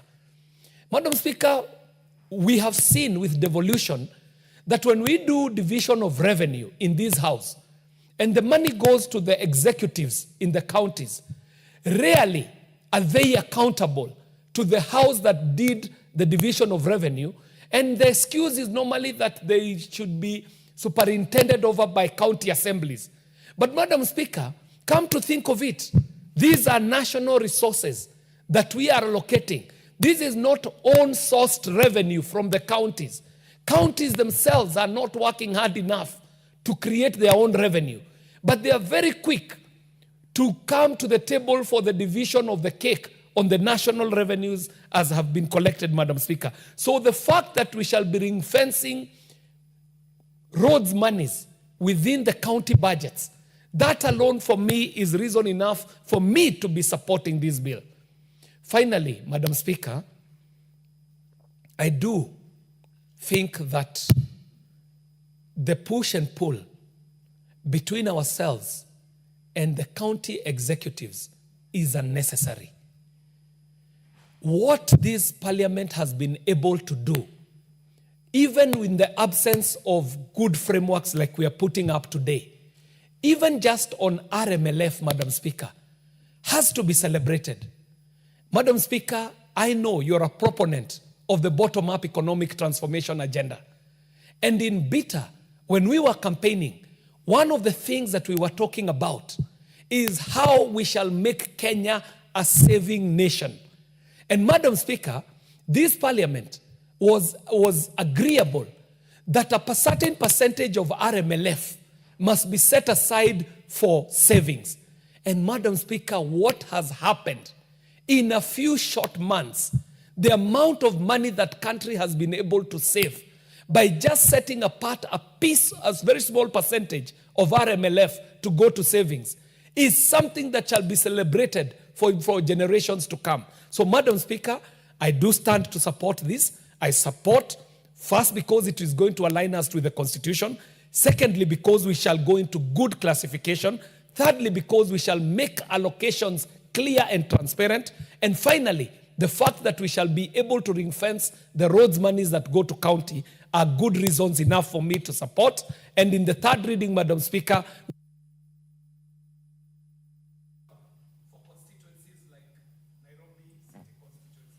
Thank you, Honorable Patrick Ntwigwe. Thank you, Madam Speaker. I'll be very brief. First, I want to thank and congratulate my friend Karuma. Now I've learned that I can't call him my learned friend because I'm not learned, I'm educated from the medical sector. From the medical sector, because he has really moved this bill in a very elaborate way. It was so clear, even to those who might not have learned the bill, the way he has gone through it now, it's so clear to everybody. I want to say two things. One, there has been so much corruption in the road sector because of poor classification or not very clear classification of roads. Because county governments, calling themselves government and independent, you do a road, tomorrow they process, document, and pay. So this classification of roads is very good, and it has come out very clear on how roads will be classified. And I want to thank my neighbor at home, Justice Mutebe, who made that ruling, because it opened our eyes as members of parliament that we needed to register and stop crying. Finally, we are there now. Instead of crying, we are there. We are having a law now that will guide how monies will be shared. And my friend Karuma was very clear that the court ruled that any disbursement of money must include the county government, must include. So the court did not stipulate a figure that should go to county government. And that committee, where Honorable Karuma sits and the other learned colleagues, has been so magnanimous even on the 5%, because the court did not dictate on a percentage. But I believe that 5% is good for county governments. But even as we say we have ring-fenced the 5% for roads, we passed a law in this parliament again ring-fencing money for primary health care, FIF. I've just been around the country. The money is not ring-fenced. It's going to hospitals, and governors are asking for it to be returned back to the county accounts. So even this for loans, we ring-fence the 5%. How will we make sure that the money is ring-fenced and remains money to do roads? Thirdly, as this debate was going on between members of parliament and governors, at times I would listen and wonder when governors say loans, you know, loans are in counties. So I was wondering, what constituencies are where? Because when somebody says loans are in counties, so the ones you are doing are in where? In another country, I'm aware of the, when we claim that loans are in counties. Secondly, there's a point that was listed by Karuma that was very important, that loans that go to critical infrastructure like schools, like hospitals, like police stations. Because, for example, in my constituency, using it as an example, we have so many livers and at the liver bench, you find there is no road leading to a school, but we need a bridge to connect children to that school. So when it rains, you find children have to go loud, like 10 kilometers to reach a school that is 100 meters away. But you can't do a bridge there or a culvert because there is no road classified at the Kera there. But now with this classification, it's easier to build a bridge and say this is leading to a critical infrastructure. We have a school in that place. And finally, I want to say that in urban centers, like it has been said by my friend from Dagoretti, we have had a big problem in urban centers because you find Kura has taken very few rooms in urban center. The rest don't fall under Kera, and you are told that is a municipality. That's where most of the population is. You can't help, you are helpless because you can't do a road for them. So this classification will sort so many issues that we face as members of parliament. And finally, I think as members of parliament, we have been pushed to a corner that every time we are defending ourselves, that Kera money does not come to a member of parliament, CDF does not come to a member of parliament. We have been pushed to a corner that it looks as if a member of parliament is not to go near money anywhere. So we are always defending ourselves. And I always ask myself, when we say money will remain in national government, so does it remain with the president? When we say money will go to counties, is it given to the governor? Or why is this we are so afraid of that when money goes to Kera, when money goes to CDF, we are always defending ourselves that it is not coming to us. So where is the law of representation? Because we see members of parliament also represent people. Because it seems as if we have been pushed to a corner where we are so shy that we must always keep on defending ourselves. Do governors defend themselves that money that goes to county does not go to governor? So the president should keep on defending himself that money that remains in national government does not come to me. And we also need to understand the place of decentralized funds. I think Adam Moi Kibaki is when we started decentralizing little funds in education, in loans, and that's why even the issue of devolution came. We saw this is something that can help. Go to any county today. If you see a good road, don't even look for a signboard. Know that that is a Kera road. You don't even need to look for a signboard. If you see a motorable road in our rural places, you know that is a Kera road. So I support this bill, Madam Speaker, and I stand to say that now let this debate last. And Karuma has raised a very important point. I was wondering, are we in court and still doing this law? But I said it's a two-pronged approach, hoping for a best determination in court, but having a lasting solution through this bill. I support, Madam Speaker.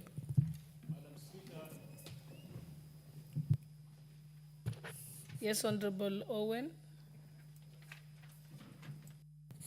Thank you, Honorable Speaker. Honorable Speaker, first I want to congratulate the learned friends for doing a commendable job. I said the learned friends.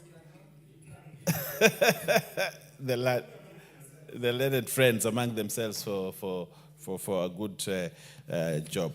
Now that I want to speak as part of the educated friends, Honorable Speaker, I want to say that this is one of those pieces of legislation that is necessary for this country to unlock a situation that had put the roads in this country in a quagmire. And therefore, I want to laud you, my friend, Honorable Kaluma, the learned friend, and Kajoang, and the rest of the team that actually worked very hard, tirelessly to ensure we have this. Honorable Speaker, I participated in one of those meetings that was actually negotiating with the Council of Governors, with the chairman, and I thought we have a good and very sober chairman in the Council of Governors that allowed dialogue and allowed us, even when they had a court case that looked like it was topsy-turvy, but somehow we got ourselves somewhere. But one fundamental thing that happened in court is to say that the RMLF cannot be given out unless counties also have a share. I think that was fundamental, and I think that is what gave birth to this. Now, counties will get a share of this. But on that, Honorable Speaker, what I want to urge is that as counties get this money, it should be ring-fenced. And I want to agree with Honorable Kajuang. It should be ring-fenced so that we don't find the same money that has been given for roads being used to buy carpets, being used to buy chairs for big bosses, being used to buy tea. It should be ring-fenced. It should just be for roads. And that there is a committee, and I don't know whether the Kenya Roads Board in this bill have power to actually go out there and check the roads. I don't know whether that has been included here, Honorable Speaker. Just like our NGCDF board, which has power to go out there to check the road, to check whether you are doing work in terms of, to go and oversight the projects, Honorable Speaker. I do not know, Honorable Speaker, whether the Honorable Kaluma and his team have actually included that. The Kenya Roads Board, which is the body that actually... Oh, okay, good. But Honorable Speaker, if counties set their own committees, just like telling monkeys to have a committee of their own to check out their activities. But probably we need to change that so that we give the power to a body like Kenya Roads Board to check whether monies that have been given out to the bodies, whether it's Kera, whether it is county governments, whether it is Kura, which is Kenya, they could go out there and verify that the money that they gave out has actually been used to do the roads that they have done. I think that's a fundamental thing, Honorable Speaker, to ensure. That is the same problem we have with this equalization fund. Honorable Speaker, we have an equalization fund which has no body, which has no board. It's only people at the ministry. So they disburse fund when they want, and when they don't want, they do not disburse the fund. That's why 20 years, we are almost ending the 20 years with the window for equalization fund in the Constitution. And yet when you walk around, you don't see anything, Honorable Speaker. I've advocated that this equalization fund must also have a board that can actually ensure that the money has been put into the account and the money has been spent for the purpose for which it was meant. Honorable Speaker, that is one, Honorable Speaker. So I hope Honorable Kaluma and TJ, you may want to consider my suggestion and bring that to an amendment so that any money, whether given to Kura, whether given to Kera, whether given to Kenha, whether given to the county, can actually be accounted for, and we have a report in this parliament table that we allocated these funds and the roads were done or they were not done, Honorable Speaker. I think that's a fundamental thing. Secondly, Honorable Speaker, I want to say this, that roads are important for this country because when we have roads, they open up development, they open up place for growth. When we don't have roads, Honorable Speaker, then we close up an area and we close out the people, and the people who have no opportunity to actually get development. A lot of the areas that have been marginalized or said to be marginalized have been marginalized by first, one thing, lack of a road. When you don't have a road, you marginalize a community completely because one, there's no communication, two, transport of goods and services, three, farming, four, hospitals, five, schools, and all other things get locked up because of roads. And therefore, it is very important to ensure that we have resources enough for roads and that these roads are put up in places that they must go. Honorable Speaker, Kera has done a tremendous job. But sometimes I feel that if we had more money, my friend Oundo here, if we had more money in the Kera, how would Fonula look like? Like heaven, like paradise. If we had given them money, and they have tarmac roads, and they have all kinds of roads, you know. If we gave more money to Kura, for example, Honorable Speaker, your towns would be good towns and they would attract more investment, Honorable Speaker. But Honorable Speaker, we need to ensure that we have enough resources for roads because roads open doors for development in every constituency. I proudly say that my constituency has opened up because I have had a committee in Kera that has done a good job. And the engineer in my county has done a good job, Honorable Speaker. And areas that would never have seen development have seen development because of the resources. And therefore, Honorable Speaker, when I look at Schedule 1, and I think that is the fundamental thing in this bill, Honorable Speaker. If you look at Schedule 1, and you see the division, how roads have been classified, Honorable Speaker, I am impressed. There's some good thought have gone into it to ensure that we have roads that go to parts including roads accessing wheat growing areas.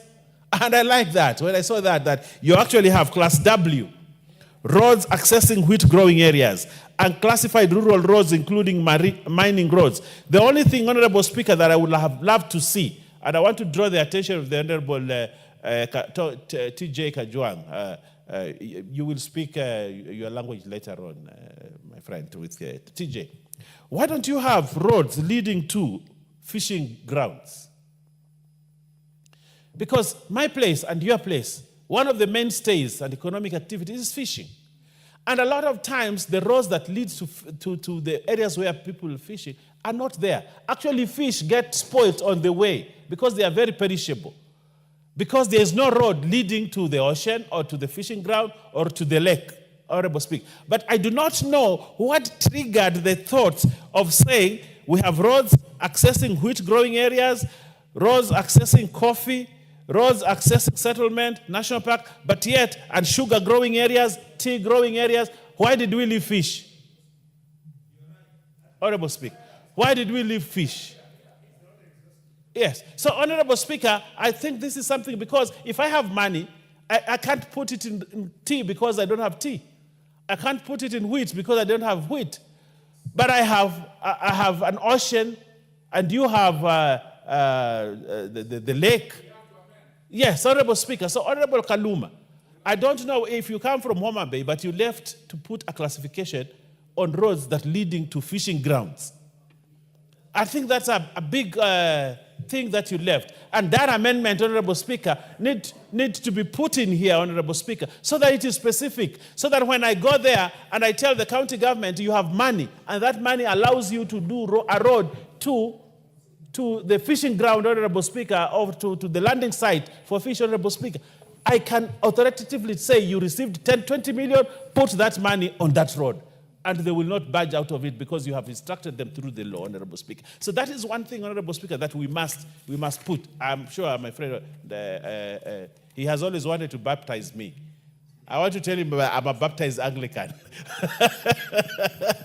But he always, every time he sees me, he says, "Oh, I want to baptize you." And he says he has orange water that he wants to use to baptize.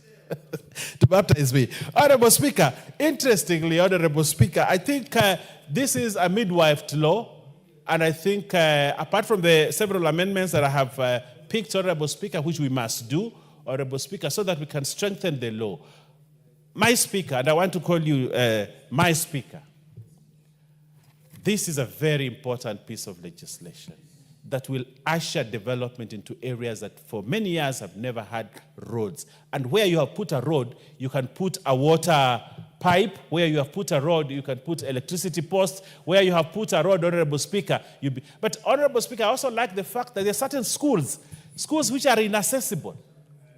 Schools which are inaccessible. But Honorable Speaker, if we put them here also, we are going to open development in the area. And I want to thank the team, and I say I support it, full support. And I want to say, like one of my friends here who keeps on saying, I want to support it with my all body parts. I thank you, Honorable Speaker.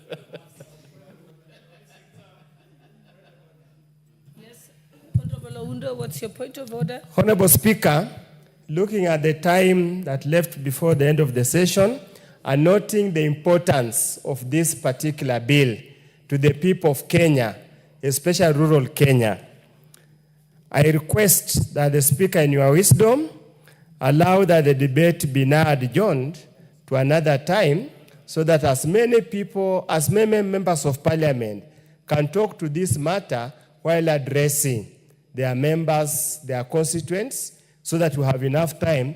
We don't have much time left. Thank you, Honorable Speaker.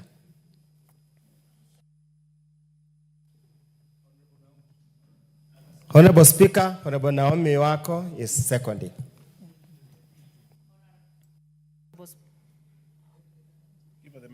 Honorable Speaker, I second, because we need many members to contribute to this, because this is a very important matter to be debated by all the members, because it concerns the entire nation, and I second.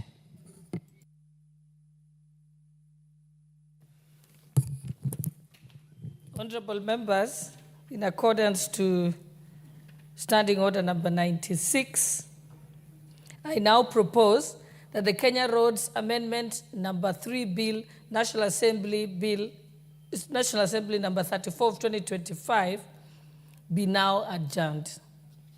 May I put the question? Honorable members, I now put the question that the Kenya Roads Amendment number 3 Bill, National Assembly number 34 of 2025, be now adjourned. Will as many as of that opinion say aye? Aye. Will as many as of the contrary opinion say nay? The ayes have it. Next order. Next order. Order number 14, motion, consideration of the 5th report on examination of financial statements of selected state corporations. Okay, Chairperson, Public Investments Committee on Social Services and Administration and Agriculture, Honorable Wangwe, are you ready? Yes, I am. Okay, you may proceed. Thank you, Madam Speaker. Honorable Speaker, allow me on the onset to move that this House adopts the 5th report of the Public Investments Committee on Social Services, Administration and Agriculture on its examination of financial statements of the following state corporations laid on the table of the House on Tuesday, 5th August 2025. 1. National Hold on Social... 1 minute. I think we need a sergeant at arms here. Kindly, you may proceed. Mhm.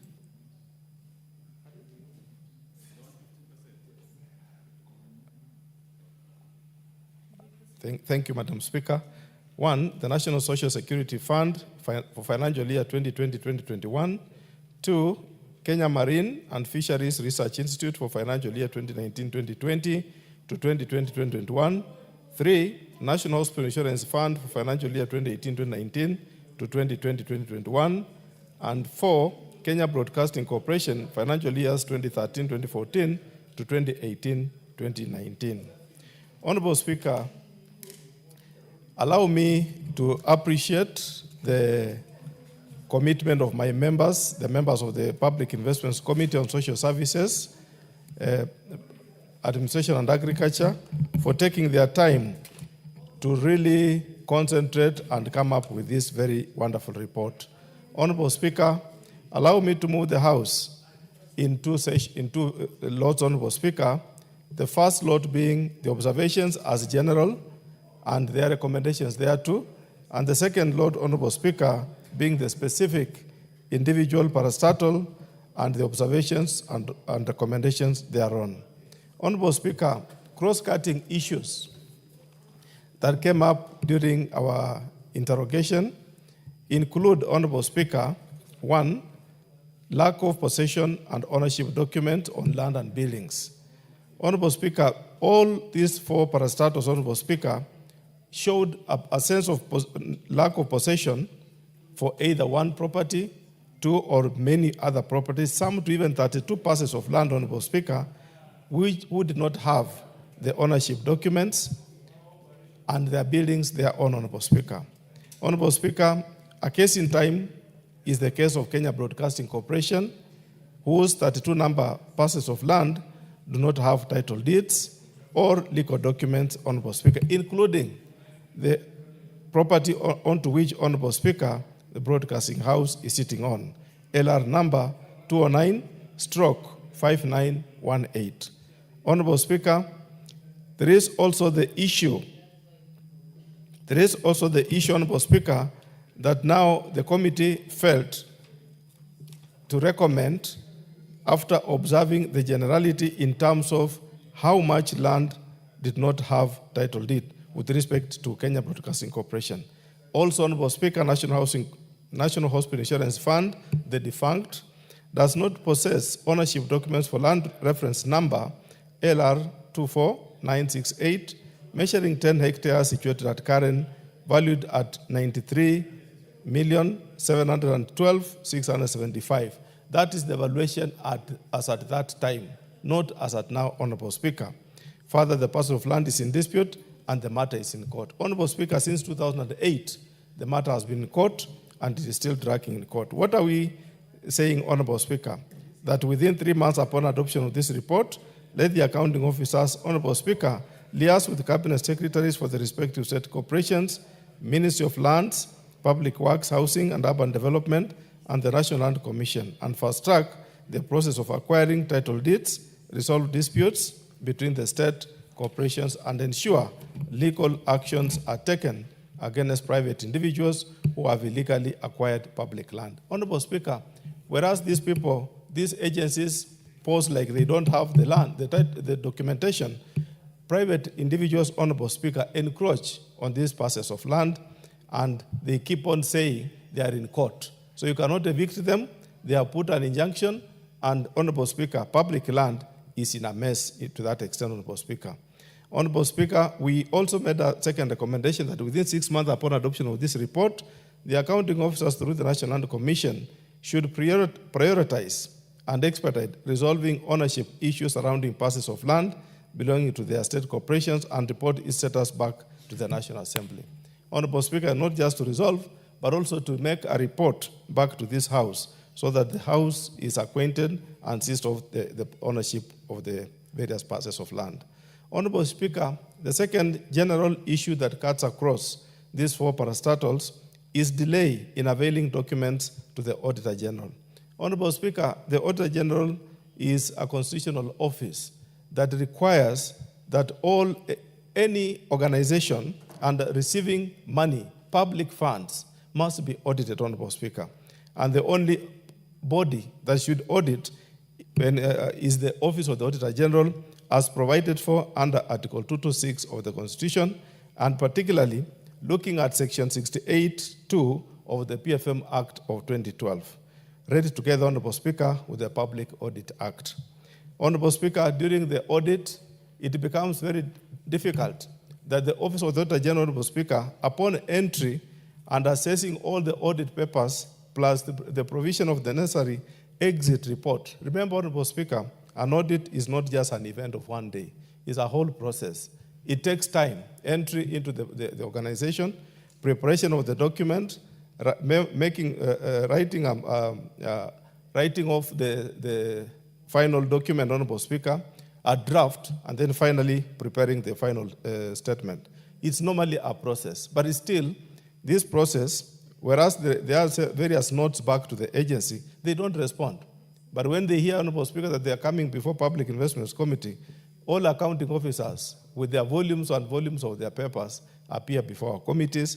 Yet, Honorable Speaker, they don't want to give auditors this document at that time.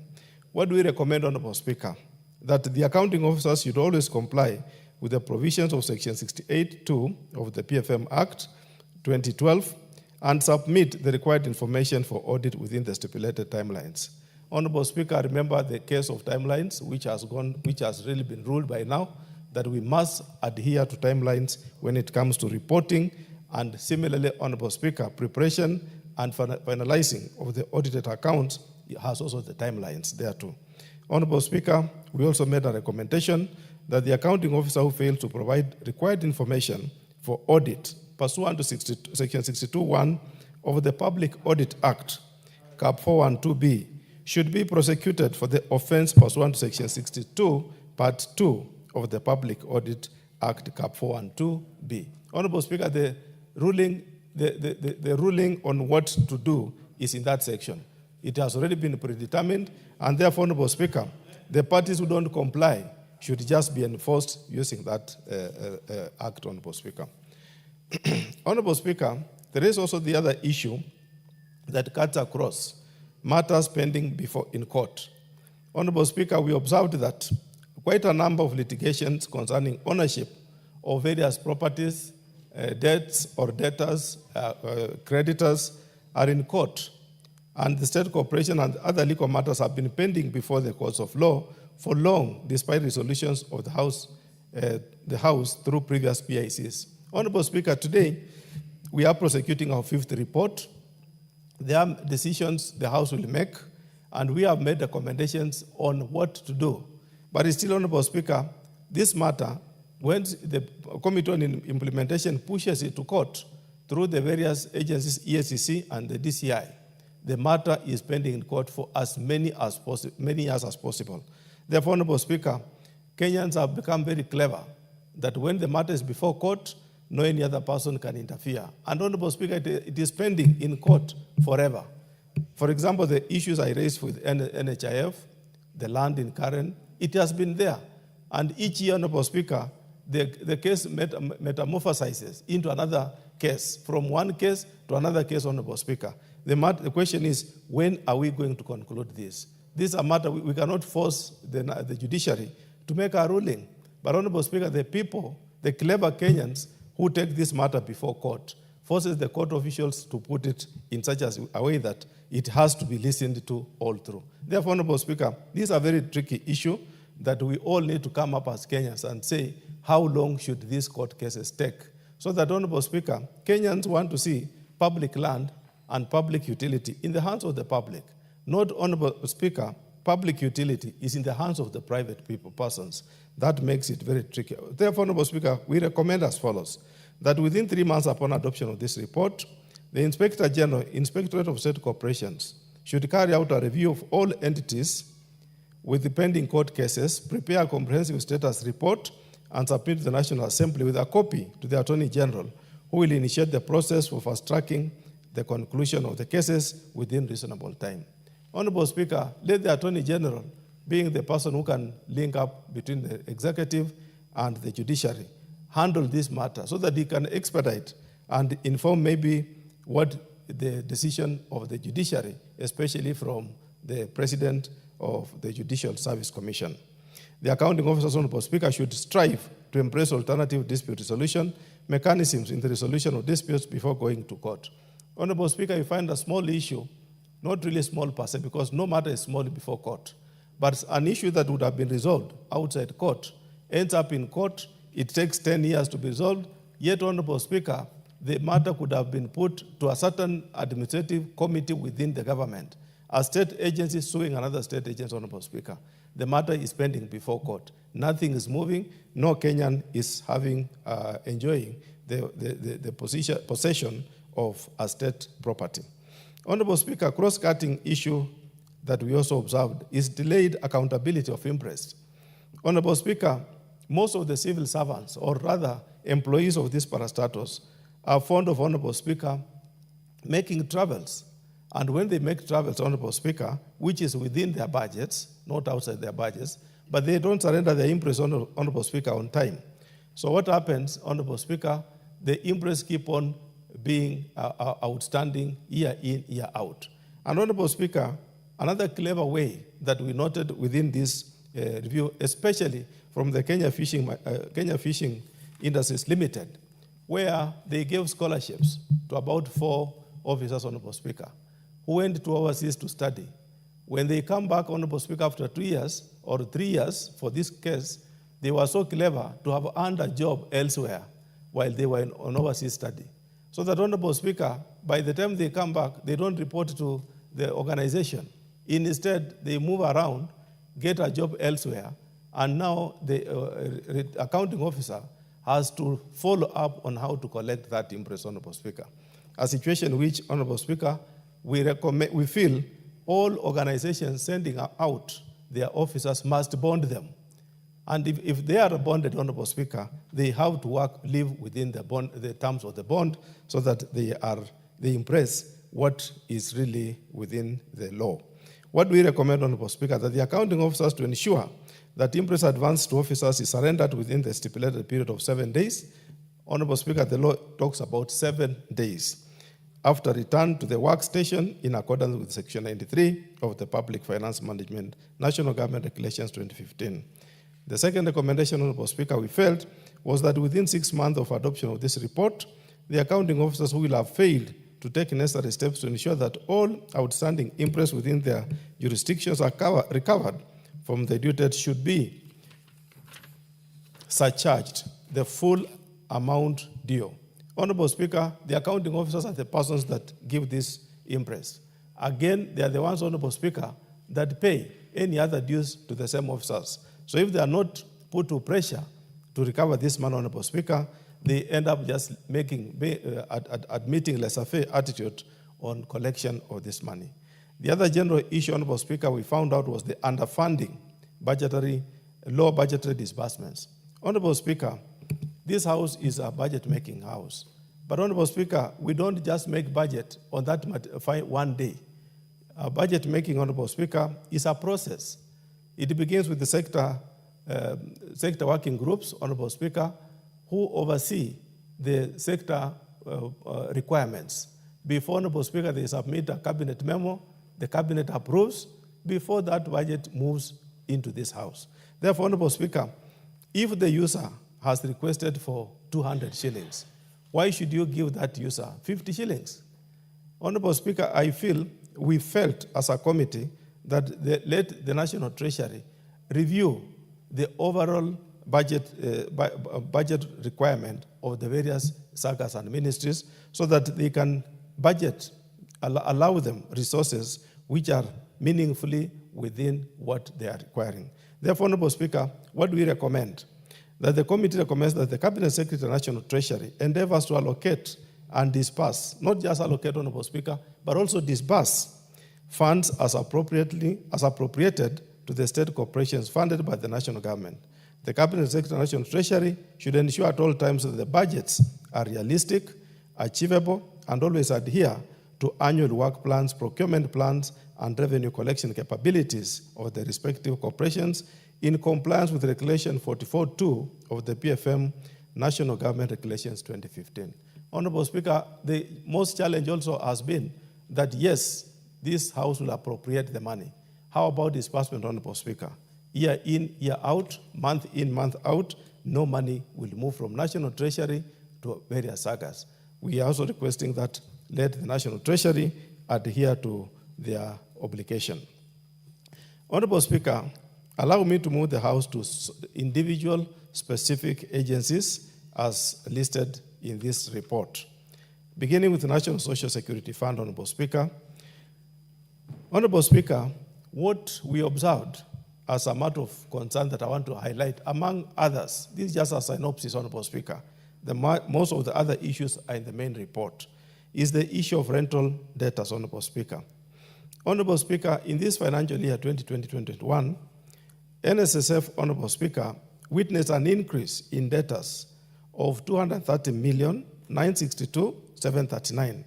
And the issue of debtors, Honorable Speaker, in overall totaling of 541,755,371, which have been outstanding for more than 2 years.